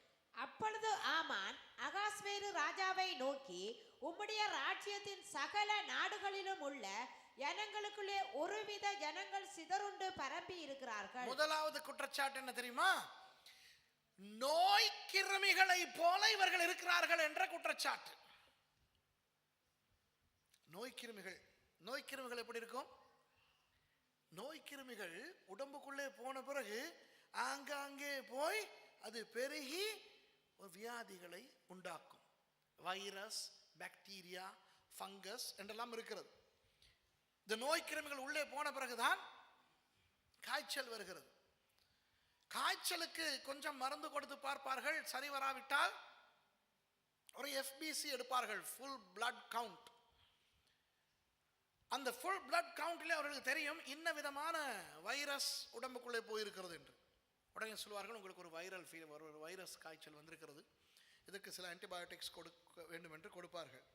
சில வகை வைரஸ்கள், டெங்கு வைரஸ் எல்லாம் அந்த பிளட் ரத்தத்தில் இருக்குது, பிளேட்லெட்ஸ்ன்னு சொல்லி, அது என்னன்னு சொல்றேன்னு தெரியல, இதெல்லாம் சாப்பிடும். அப்படி உயிரை கூட கொல்லக்கூடிய சில நோய் கிருமிகள் உண்டு. சில நேரம் சில பாக்டீரியாக்கள்ல நல்ல பாக்டீரியா இருக்கு, கெட்ட பாக்டீரியா இருக்கு. இவை நம்முடைய உடம்புக்குள்ளே போய்விட்டால் பெரிய வியாதிகளை எல்லாம் கொண்டு வரக்கூடியவை இருக்கின்றன.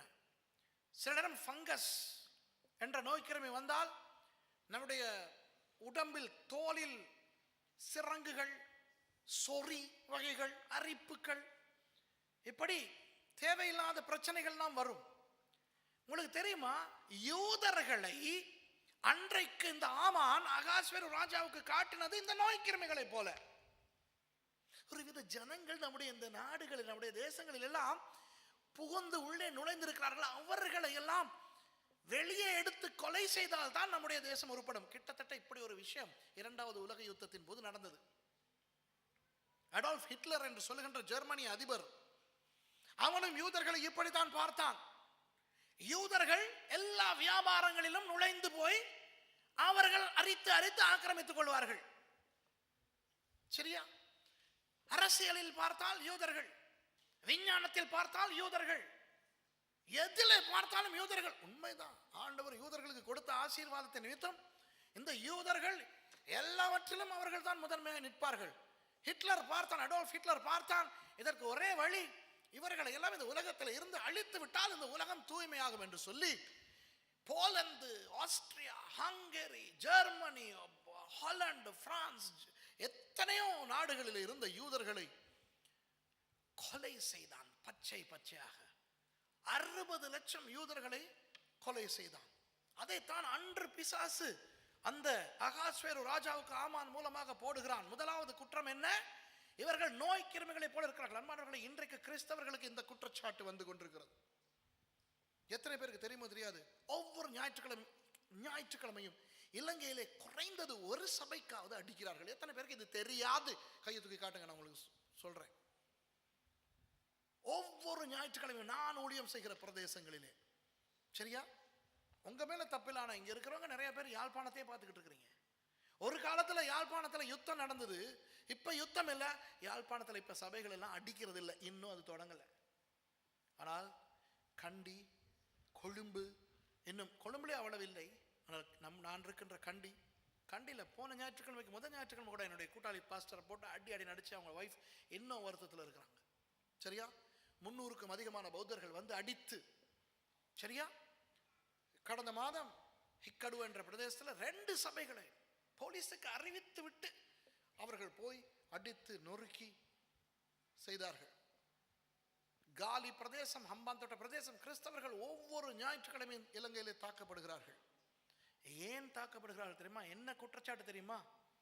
இந்த கிறிஸ்தவர்கள் வாழுகிற இடத்துல போய் இருக்கட்டும், பௌத்தர்களும் இந்துக்களும் இருக்கின்ற பிரதேசங்களுக்குள்ளே நுழைந்து ஆங்காங்கே பரவுகிறார்கள். இதே குற்றச்சாட்டு வேதத்தில். என்ன குற்றச்சாட்டு இது? ஜனங்களுக்குள்ளே ஒருவித ஜனங்கள் சிதறுண்டு பரம்பி இருக்கிறார்கள். புரியுதா? இன்றைக்கு உலகத்திலே எத்தனையோ நாடுகளிலே கிறிஸ்தவர்களுக்கு எதிராக வருகின்ற குற்றச்சாட்டு இதுதான். கிறிஸ்தவர்களை நோய் கிருமிகளை போல உலகம் பார்க்கிறது. அன்பானவர்களே, இன்றைக்கு உலகம் உங்களை நோய் கிருமிகளை போல பார்க்கிறது. எங்களுக்கு விரோதமான குற்றச்சாட்டு இதுதான், நோய் கிருமிகளை போல. அடுத்தது பாருங்க, அவர்களுடைய வழக்கங்கள் சகல ஜனங்களுடைய வழக்கங்களுக்கும் விகற்பமாய் இருக்கிறது. அடுத்த குற்றச்சாட்டு, இந்த யூதர்கள் மற்ற ஜனங்களை போல அவர்கள் வாழுகிறார்கள் இல்லை, வித்தியாசம். அவர்களுடைய வழக்கங்கள், அவருடைய பழக்கங்கள் எல்லாம் வித்தியாசமா இருக்கிறது. இன்றைக்கு கிறிஸ்தவர்களுக்கும் இந்த குற்றச்சாட்டு தான். நல்ல கிறிஸ்தவர்களுக்கு, சரியா, நல்ல கிறிஸ்தவர்களுக்கு. இன்றைக்கு உலகத்தவர்கள் நம்மை பார்க்கும் பொழுது நம்முடைய வழக்கங்கள் அவர்களுக்கு விகற்பமாய் வித்தியாசமாய் தெரிய வேண்டும். ஏன்? நம்முடைய வழக்கங்கள் ஆண்டவரால் அங்கீகரிக்கப்பட்ட வழக்கங்கள். நம்முடைய வழக்கங்கள் உலகத்தால் அங்கீகரிக்கப்பட்ட ஏற்றுக்கொள்ளப்பட்ட வழக்கங்கள் அல்ல. உங்களுடைய நண்பர்களுக்கு நீங்கள் ஒரு தலையிடியா இருக்க வேண்டும். உங்கள் உறவினர்களுக்கு நீங்கள் ஒரு கரைச்சலா இருக்க வேண்டும். நீங்கள் படிக்கின்ற பாடசாலையிலே உங்கள் ஆசிரியர்களுக்கு, உங்கள் மாணவர்களுக்கு, உங்கள் சக மாணவர்களுக்கு உங்களை பார்க்கும் பொழுது ஒரு வித்தியாசம் தெரிய வேண்டும். விளங்குதா? என்ன வித்தியாசமா இருக்கிற நீ? பேசும்போது வித்தியாசம். நீ எங்களை போல கெட்ட வார்த்தை பேச மாட்டேன் என்கிறாய். நீ எங்களை போல இன்டர்நெட்ல, மொபைல் போனிலே பான் சைட்ஸ் எல்லாம் பார்க்காமல் இருக்கிறாய். தமிழ்ல சொல்றேன், நீங்க பிரான்ஸ், உங்களுக்கு புரியுதோ தெரியா, நிர்வாண படங்களை போன்ல வச்சு பார்த்து கொண்டிருக்கிற உலகம் அதை பார்க்க மாட்டேன் என்று சொல்லுகின்ற கிறிஸ்தவனை கேவலமாய் பார்க்கும். இதெல்லாம் பார்க்காம நீ எல்லாம் ஒரு மனுஷனா? விகற்பம், இந்த வித்தியாசம். கிறிஸ்தவ பிள்ளைகளுக்கும் மற்ற பிள்ளைகளுக்கும் இடையில வித்தியாசம் இருக்க வேண்டும். பள்ளிக்கூடத்தில் உங்கள் மற்ற பிள்ளைகள் செய்கிற எல்லாவற்றையும் நீங்கள் செய்ய முடியாது. வேலை செய்கிற இடத்துல மற்றவர்கள் செய்கிற எல்லா வேலையும் நீங்கள் செய்ய முடியாது. அவர்கள் உங்களை பார்க்கும் பொழுது இந்த குற்றச்சாட்டை உங்களுக்கு சாட்டினால் தான் நீங்கள் கிறிஸ்தவர்கள். நீங்கள் வேலை செய்கிற இடத்திலும், படிக்கிற இடத்தில், வாழுகிற இடத்தில், இந்த நாட்டில் உள்ளவர்கள் உங்களுக்கு இந்த குற்றச்சாட்டை கொடுக்க வேண்டும். இது யாருக்கு விரோதமான குற்றச்சாட்டு? யூதர்களுக்கு. நீங்கள் ஆவிக்குரிய இஸ்ரவேலர்களா? நீங்கள் ஆவிக்குரிய யூதர்களா? அப்படியானால் மற்றவர்கள் உங்களை, நீங்கள் வித்தியாசமானவர்கள், உங்கள் பேச்சு வித்தியாசம், உங்கள் பழக்கம் வித்தியாசம், உங்கள் பார்வை வித்தியாசம், நீங்கள் இந்த உலகத்தோடு ஒத்து போகிறீர்கள் இல்லை என்று எரிச்சலோடு உங்களுக்கு சொன்னால் தான் நீங்கள் கிறிஸ்தவர்கள். இல்லை என்றால் உங்கள் கிறிஸ்தவத்திலே கேள்விக்குறி உண்டு. அடுத்தது, அவர்கள் ராஜாவின் கட்டளைகளை கைக்கொள்கிறது இல்லை. பாருங்கள், ராஜாவின் கட்டளைகளை கைக்கொள்வதில்லை என்று சொல்லப்படுவது ஒரு பொய் குற்றச்சாட்டு. ஏன் தெரியுமா? யூதர்கள் ராஜாவின் கட்டளைகளை மீறவில்லை, ஆனால் எப்பொழுது அவர்களுடைய நியாய பிரமாணத்துக்கு புறம்பான சட்டம் கொடுக்கப்பட்டதோ அப்பொழுது மீறினார்கள். ஆனால் உலகம் என்ன சொல்லுகிறது? யூதர்களை பார்த்து இவர்கள் மீறவில்லை என்று, ராஜாவினுடைய கட்டளைக்கு கீழ்ப்படியவில்லை என்று சொல்லுகிறது. கிறிஸ்தவர்களும் அப்படித்தான். கிறிஸ்தவர்கள் உண்மையாக கற்றுக் கொடுக்கப்படுகிறார்கள், நீங்கள் சட்டங்களை மதிக்க வேண்டும். உண்மையா பொய்யா? இப்போ உங்களுக்கு சர்ச்சில் சொல்லி கொடுக்குறாங்களா நாட்டை ஏமாத்துங்க? சொல்லி கொடுக்குறாங்களா? டிக்கெட் இல்லாம பிரயாணம் செய்யுங்கன்னு சொல்லி உங்களுக்கு சொல்லி கொடுக்குறாங்களா? லைசன் இல்லாம வாகனம் ஓடுங்கன்னு சொல்லி கொடுக்குறாங்களா சபையில? இல்ல. சபை உண்மையாகவே கிறிஸ்தவர்களுக்கு கற்றுக் கொடுக்கிறது சட்டத்துக்கு அமைய வாழும்படி. ஆனால் சபை எப்பொழுது தெரியுமா அந்த சட்டத்தை மீறுகிறது? சட்டம் கர்த்தருடைய வார்த்தைக்கு விரோதமானதை செய்ய சொல்லும் போது சபை மீறுகிறது. ஆனால் அதை பாவித்துக் கொண்டு உலகம் என்ன தெரியுமா சொல்லுகிறது? சட்டத்தை மதிக்காதவர்கள் இந்த கிறிஸ்தவர்கள் என்று நமக்கு விரோதமான குற்றச்சாட்டை வைக்கிறது. ஆகவே இன்றைக்கு நமக்கு வருவது அன்றைக்கு அவர்களுக்கு வந்ததுதான் என்பதனை நீங்கள் மறந்து போகாதீர்கள். பாருங்க, ஆகையால் அவர்களை இப்படி விட்டிருக்கிறது ராஜாவுக்கு நியாயம் அல்ல. ராஜாவே, அவர்களை இப்படியே நீங்கள் விட்டால் அது உங்களுக்கு அசிங்கம் என்று சொல்லுகிறான் இந்த ஆமான். கிறிஸ்தவர்களை நீங்கள் ஒன்றும் அந்த யூதர்களை ஒன்றும் செய்யாமல் விட்டால் அது உங்களுக்கு அசிங்கம். அதாவது உங்கள் மானம், உங்கள் மரியாதை, இவற்றுக்கெல்லாம் அது ஒரு பாதிப்பு. அன்பானவர்களே, இப்படித்தான் உங்களுக்கு விரோதமாகவும் பிசாசு வேலை செய்வார்.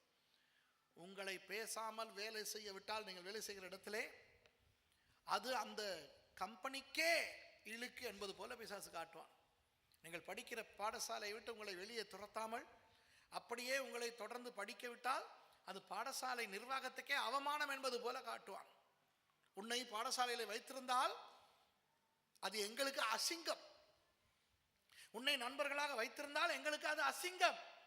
உன்னை எங்கள் கம்பெனியில வேலைக்கு வைத்திருந்தால் அசிங்கம் என்றெல்லாம் சொல்ல வைப்பான். இப்படித்தான் இன்றைக்கும் இருக்கிறது. ஆனால் கடைசியிலே என்ன நடந்தது தெரியுமா? மோர்தேகாய் செயல்பட ஆரம்பித்தார். மோர்தேகாய் தனக்கு ஆபத்து வந்ததை குறித்து அவர் பயப்படவில்லை.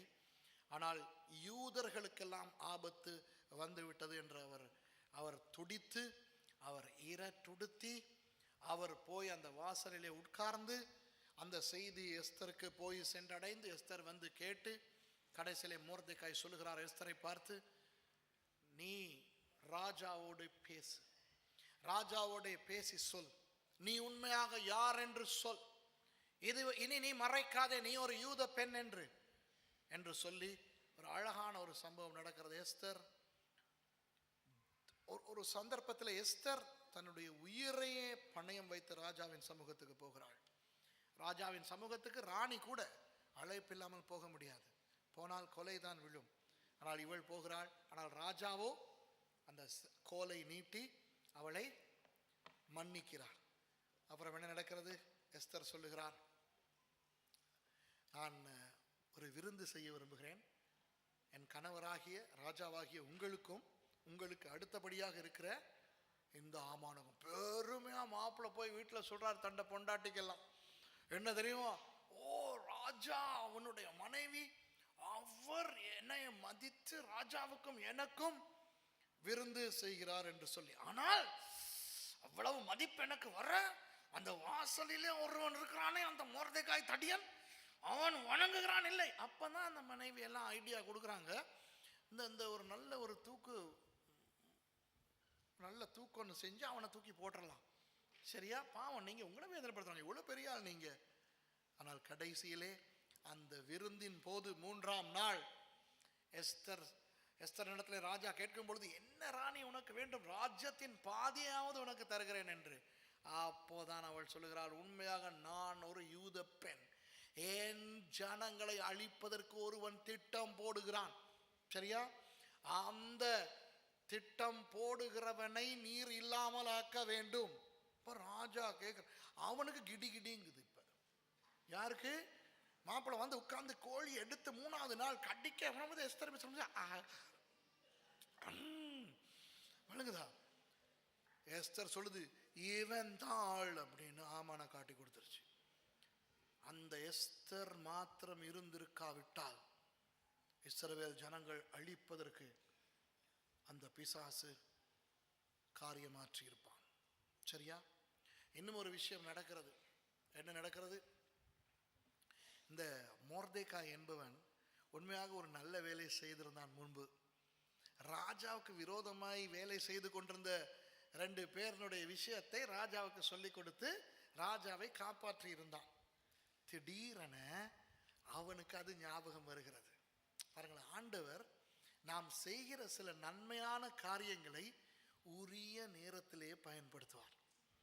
தன்னுடைய யூத ஜனங்களுக்கு ஏதாவது நல்லது நடக்க வேண்டும் என்று நினைத்து இந்த மொர்தெகாய் அதை செய்யவில்லை. தன் அரசனுக்கு அவன் உண்மையாக இருந்தபடியினால் அந்த அரசனுக்கு எதிராக செயல்பட்டவர்களை இவன் பிடித்து கொடுத்தான். திடீரென ஒரு நாள் அந்த ஆமான் தூக்கு செய்து வருகிற அன்றே இவனுக்கு ஞாபகம் வந்தது, அடே இந்த மொர்தெகாய் என்பவன் எனக்கு இப்படி ஒரு நன்மை செய்தானே என்று. அதை நினைத்து கொண்டிருக்கும் பொழுது ஆமான் வர்றார், வில்லன் வராரு. வில்லன் வந்தோன்னு ராஜா கேட்கிறார் அவங்கிட்ட, ஆமானே, ராஜா ஒருவனை கனம் பண்ண விரும்பினால் என்ன செய்ய வேண்டும் என்று. ஆமான் நினைச்சிட்டான் நமக்கு தான் இது கேட்கிறாருன்ட்டு தெரியாத மாதிரி, ராஜாவே அவனுக்கு நல்ல ராஜவஸ்திரம் தரித்து அவனுக்கு கிரீடமெல்லாம் கொடுத்து நல்ல அழகான குதிரையிலே அவனை பவனி கொண்டு வந்து எல்லாருக்கும் முன்பாக கனம் பண்ண வேண்டும் என்று சொல்லி. உடனே ராஜா சொல்றார், இந்த வாசல்ல ஒருத்தன் இருப்பான் மொர்தெகாய்னு, போயிட்டு அவனுக்கு இதை செஞ்சுட்டு வா அப்படின்னு. எப்படி இருக்கும் ஆமானுக்கு? என்ற தெய்வமே, ஆமான் போய் தன்னை வணங்காத, தன்னை எரிச்சல் மூட்டிய அந்த மொர்தெகாயை அப்படியெல்லாம் உடுத்துவித்து, பாருங்கள், இரட்டுடுத்தினவனுக்கு ராஜவஸ்திரம் தரிப்பித்தார் நம்முடைய ஆண்டவர் அந்த வில்லனை கொண்டே. இதுதான் நம்முடைய ஆண்டவர். அன்பானவர்களே, நாங்கள் ஆண்டவருக்கு முன்பாக உண்மையாக உத்தமமாக இருந்தால் எவன் எல்லாம் எங்களுக்கு எதிராக செயல்படுகிறானோ அவன் மூலம் எங்களுக்கு பெரிய கௌரவத்தை ஆண்டவர் கொடுப்பார், கொடுத்தே தீருவார். ஆமென். ஏனென்றால் உங்களுக்கு தெரியுமா, இன்று கூட இந்த உலகத்தை ஆட்சி செய்பவர் நம்முடைய ஆண்டவர். இன்று கூட உலகத்தின் அனைத்து காரியங்களும் அவருடைய அறிவின் படியும் அனுமதியின் படியும் தான் நடக்கிறது. அவருடைய அனுமதி இல்லாமல் தலையில இருக்கிற ஒரு மயிர் கூட விழாது என்று வேதம் சொல்லுகிறது. ஆகவே அவர் இந்த மாதிரியான தீமையான விஷயங்களை நன்மையாக மாற்றுவார். இன்றைக்கு நமக்கு உறவினர்கள் மத்தியிலே வெட்கம் வருமே என்ற ஒரு கவலை, நண்பர்கள் மத்தியிலே வெட்கம் வருமே என்ற ஒரு கவலை, வேலை செய்கிற இடத்திலே எங்களுக்கு அவமானம் வருமே, பாடசாலையிலே எங்களுக்கு அவமானம் வருமே. அன்றைக்கு ஒருத்தவங்க சொல்றாங்க, நினைக்கிறேன் பாஸ்டர் நந்தன் தான் சொன்னார் போல, அவர் நான் பேசிக்கிட்டு இருக்கும்போது இங்கே உள்ள ஸ்கூல் நிலவரங்களை பேசும்போது அவருக்கு நான் சொல்லிக்கிட்டு இருந்தேன். என்னுடைய உதவி போதகர் பாஸ்டர் ராஜா இருக்கிறார், அவருக்கு 2 மகள்மார், ட்வின்ஸ் இருக்கிறாங்க, 17 வயது அவங்களுக்கு. நான் பாஸ்டர் நந்தன்கிட்ட சொன்னேன், எவ்வளவு அருமையான, இன்னும் சில அருமையான விஷயங்கள் நம்முடைய நாடுகளில் இருக்கின்றன. ஃபேஸ்புக் எல்லாம் அந்த பிள்ளைகளுக்கு இல்லை. இப்போ இலங்கையில் உங்களுக்கு தெரியுமோ தெரியாது, நியூஸ் பார்க்குறதா தான் தெரியும், ஒரு வாரத்துக்கு ஒரு தற்கொலை நடந்து கொண்டிருக்கிறது இலங்கையில். ஏன் தெரியுமா? இந்த பிள்ளைகளினுடைய ஃபேஸ்புக் படங்களை எடுத்து விபச்சாரிகளுடைய உடம்பிலே இந்த பிள்ளைகளுடைய முகங்களை பொருத்தி இந்த பான் சைட்ஸிலே போட்டவுடன் இந்த பிள்ளைகள் விபச்சாரம் செய்வது போல இன்றைக்கு உலகெங்கும் காட்டப்படுகிறது. இப்போ இவற்றை பார்க்கின்ற நண்பர்கள் தங்கள் நண்பர்களுக்கு ஃபோன் செய்து உன்னுடைய மகளுடைய படம் போட்டிருக்கிறது என்று சொன்ன உடனே இந்த அப்பாமார் அம்மாமார் இந்த பான் சைட்ஸை பார்க்கும்போது தங்கள் பிள்ளையின் முகம் இன்னைக்கு வந்து ஃபோட்டோஷாப்பில் பயங்கர விஷயம் செய்யலாம் தெரியுமா? கம்ப்யூட்டரில் இருக்கிற ஃபோட்டோஷாப்பில் பயங்கர விஷயங்கள் செய்யலாம். ஆகவே இவற்றை பார்க்கின்ற அந்த ஜனங்கள் பாவம், அவர்கள் வேதனைப்பட்டு என்னதான் இது தங்கள் பிள்ளை இல்லை என்று தெரிந்தாலும் அந்த வேதனை, அந்த அவமானம், அந்த நிந்தையை தாங்க முடியாமல் இன்றைக்கு வாரத்துக்கு ஒருவர் இலங்கையிலே தற்கொலை செய்து கொண்டிருக்கிறார். இது எவ்வளவு இந்த பெண் பிள்ளைகளுக்கு சொன்னாலும் புரிய மாட்டேங்கிற.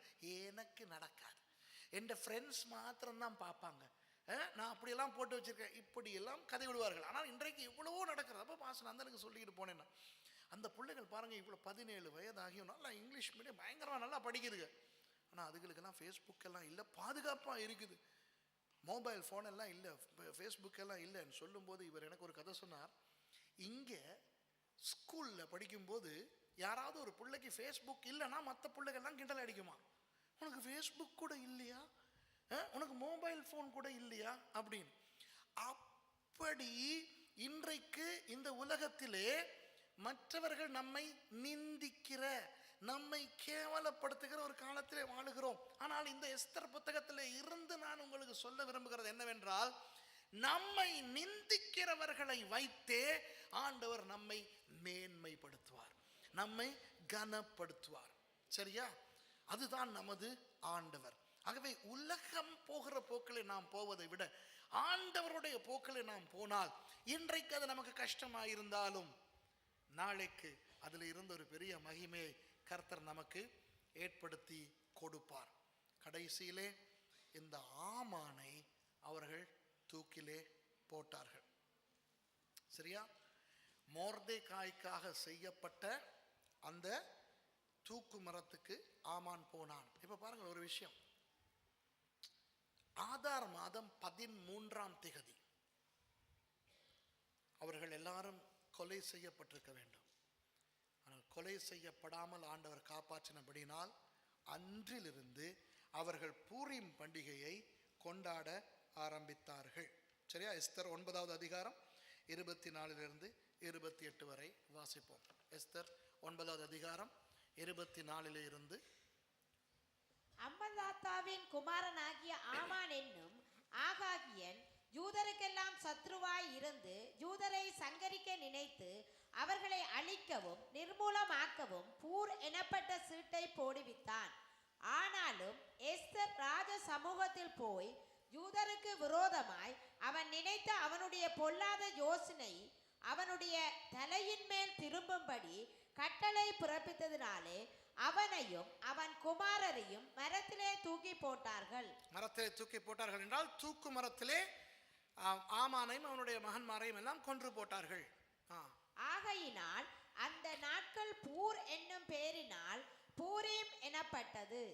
அவன் அந்த நிருபத்தில் எழுதியிருந்த எல்லா வார்த்தைகளின் நிமித்தமும் தாங்களே இந்த விஷயத்தில் அனுபவித்தவைகளின் நிமித்தமும் தங்களுக்கு நேரிட்டவைகளின் நிமித்தமும் யூதர் அதை திட்டப்படுத்தி அந்த 2 நாட்களை குறித்து எழுதியிருக்கிறபடியே அவைகளை வருஷம் தோறும் அவைகளின் சரியான காலத்திலே ஆசரியாமல் இருப்பதில்லை என்பதையும், இந்த நாட்கள் எல்லா தலைமுறைகளிலும் வம்சங்களிலும் தேசங்களிலும் ஊர்களிலும் நினைவு கூறப்பட்டு ஆசரிக்கப்பட வேண்டும் என்பதையும், இந்த பூரீம் என்னும் பண்டிகை நாட்கள் யூதருக்குள்ளே தவறி போகாமலும் அவைகளை நினைவு கூறுதல் தங்கள் சந்ததியாருக்குள்ளே ஒளிந்து போகாமலும் இருக்க வேண்டும் என்பதையும், தங்கள் மேலும் தங்கள் சந்ததியார் மேலும் தங்கள் மார்க்கத்திலும் அமைய போகிற மற்ற யாவர் மேலும் கடனாக நியமித்துக் கொண்டார்கள். பாருங்கள், இதுதான் இன்றைக்கு அவர்கள் கொண்டாடுகின்ற பூரீம்.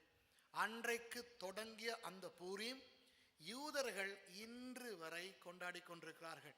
பாருங்கள், அவர்கள் என்ன கொண்டாடுகிறார்கள்? பூரீம் பாஸ்கட் செய்வார்கள், பூரீம் கேக் செய்வார்கள். பூரீம் என்றால் அவர்களுக்கு ஒரு அருமையான ஒரு பண்டிகை. ஏனென்றால் தங்களுடைய வாழ்க்கை, தங்களுடைய இனம் அழிந்து போகாமல் காப்பாற்றப்பட்ட ஒரு நாள். இந்த பூரீம் பண்டிகையை பார்க்கும்போது நமக்கு ஞாபகத்துக்கு வருவது எது தெரியுமா? ஆண்டவராகிய இயேசு கிறிஸ்து. இந்த இடத்துல இருக்கின்ற நாம் அனைவருமே அழிந்து போக வேண்டியவர்கள். இன்று நாம் அனைவருமே நரகத்துக்கு போக வேண்டியவர்கள். ஆனால் ஆண்டவராகிய இயேசு கிறிஸ்து இந்த உலகத்துக்கு வந்தபடியினால், நம்மை ரட்சித்தபடியினால், நமக்கு அந்த அழிவு இல்லாமல் போய் ரட்சிக்கப்பட்டோம். இன்றைக்கு எத்தனை பேருக்கு நீங்கள் ரட்சிக்கப்பட்ட அந்த நாள் ஞாபகம் இருக்கிறது? உங்களில் எத்தனை பேருக்கு நீங்கள் ஞானஸ்நானம் எடுத்த நாள் ஞாபகத்தில் இருக்கிறது? ஞானஸ்நானம் எடுத்த அந்த நாள், ரட்சிக்கப்பட்ட அந்த நாள் உங்களுக்கு பெருமதியான ஒரு நாளாக இருக்கிறதா? அதை நீங்கள் கொண்டாடுகிறீர்களா? அதை நீங்களே கேட்டு பார்த்து கொள்ளுங்கள். 1979 ஆண்டு ஏப்ரல் மாதம் 30 நான் ஞானஸ்நானம் எடுத்தேன். அதை ஒருபோதும் நான் மறப்பது கிடையாது. ஏன் தெரியுமா? எனக்கு பூரியும் அதுதான். ஆகவே நம்முடைய ஒவ்வொருவருடைய வாழ்க்கையிலும் ஆண்டவர் ஒரு பூரியும் கொடுத்திருக்கிறார். அதாவது அழிக்கப்பட போகின்ற நாம் அந்த அழிவிலே இருந்து ரட்சிக்கப்பட்டு ஆண்டவருக்குள்ளே வந்திருக்கிறோம். ஆகவே நன்றி மறக்கக்கூடாது. பாருங்கள், இந்த யூதர்களுடைய அழகு என்ன தெரியுமா? அவர்களுடைய வாழ்க்கையில நடந்த அந்த சம்பவங்களை அவர்கள் வருஷந்தோறும் ஞாபகப்படுத்தி அதை கொண்டாடி கொண்டிருக்கின்றபடியினால் அவர்கள் நன்றி உள்ள ஒரு ஜனமாக இருக்கிறார்கள். இன்றைக்கு கிறிஸ்தவர்கள் எந்த அளவுக்கு நன்றி உள்ளவர்களாக இருக்கிறோம் உங்களுக்கு தெரியுமா? நன்றி மறவாமல் வாழ்ந்தால் அதுவே ஒரு பெரிய ஆசீர்வாதம். இன்றைக்கு அநேகருடைய வாழ்க்கையிலே அந்த கிறிஸ்தவ அந்த உத்வேகம், அந்த மகிழ்ச்சி, அந்த சந்தோஷம் இல்லாமல் போவதற்கு காரணம் மறதி. தங்களுடைய வாழ்க்கை எப்படி இருந்தது முன்பு என்று மறந்து போவது, அவர்களுடைய வாழ்க்கை எப்படி மாறியது என்று மறந்து போவது, ரட்சிக்கப்படும் பொழுது வந்த அந்த புலகிதம், அந்த சந்தோஷத்தை மறந்து போவது, ஞானஸ்நானம் எடுத்த பொழுது நடந்த அந்த அந்த அழகான அந்த உணர்வை மறந்து போவது. இப்படி அநேக கிறிஸ்தவர்கள் இந்த விஷயங்களை மறந்து போகின்றபடினால் அவருடைய வாழ்க்கையிலே துக்கமாய் இருக்கிறார்கள். இன்றைக்கு ஆண்டவர் நமக்கு என்ன சொல்கிறார் தெரியுமா? அழிக்கப்பட போன ஜனங்கள், கர்த்தராகிய இயேசு அன்று மோர்தேகாய் வந்தது போல இயேசு வந்து நம்மை காப்பாற்றி சாத்தானுடைய தலையை நசுக்கி நமக்கு ரட்சிப்பை கொடுத்தபடினால் மறுபடியும் பிறந்து ஞான ஸ்நானம் பெற்று இன்றைக்கு கிறிஸ்தவர்களாய் உயிரோடு வாழுகிறோம். இந்த உலகத்தில் உயிரோடு வாழ்வது மாத்திரமல்ல, நித்திய ஜீவனை சுதந்திரத்துக் கொள்ள தகுதியுடையவர்களாக கர்த்தர் நம்மை மாற்றியிருக்கிறார். சரியா? யூதர்கள் அவர்களுடைய பூரிமை கொண்டாடட்டும், அவர்களுக்கு எங்களுடைய வாழ்த்துதல்கள். சரியா?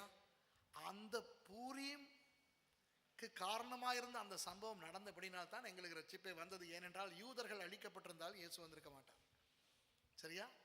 ஆகவே எங்களுக்காகவும் கூட அந்த ஆண்டவர் அவர்களை காப்பாற்றி வைத்தார். ஆகவே பூரிம் பண்டிகைக்கு நேரடியாக இல்லாவிட்டாலும் மறைமுகமாக எங்களுக்கு ஒரு சந்தோஷமான பங்களிப்பு இருக்கிறது.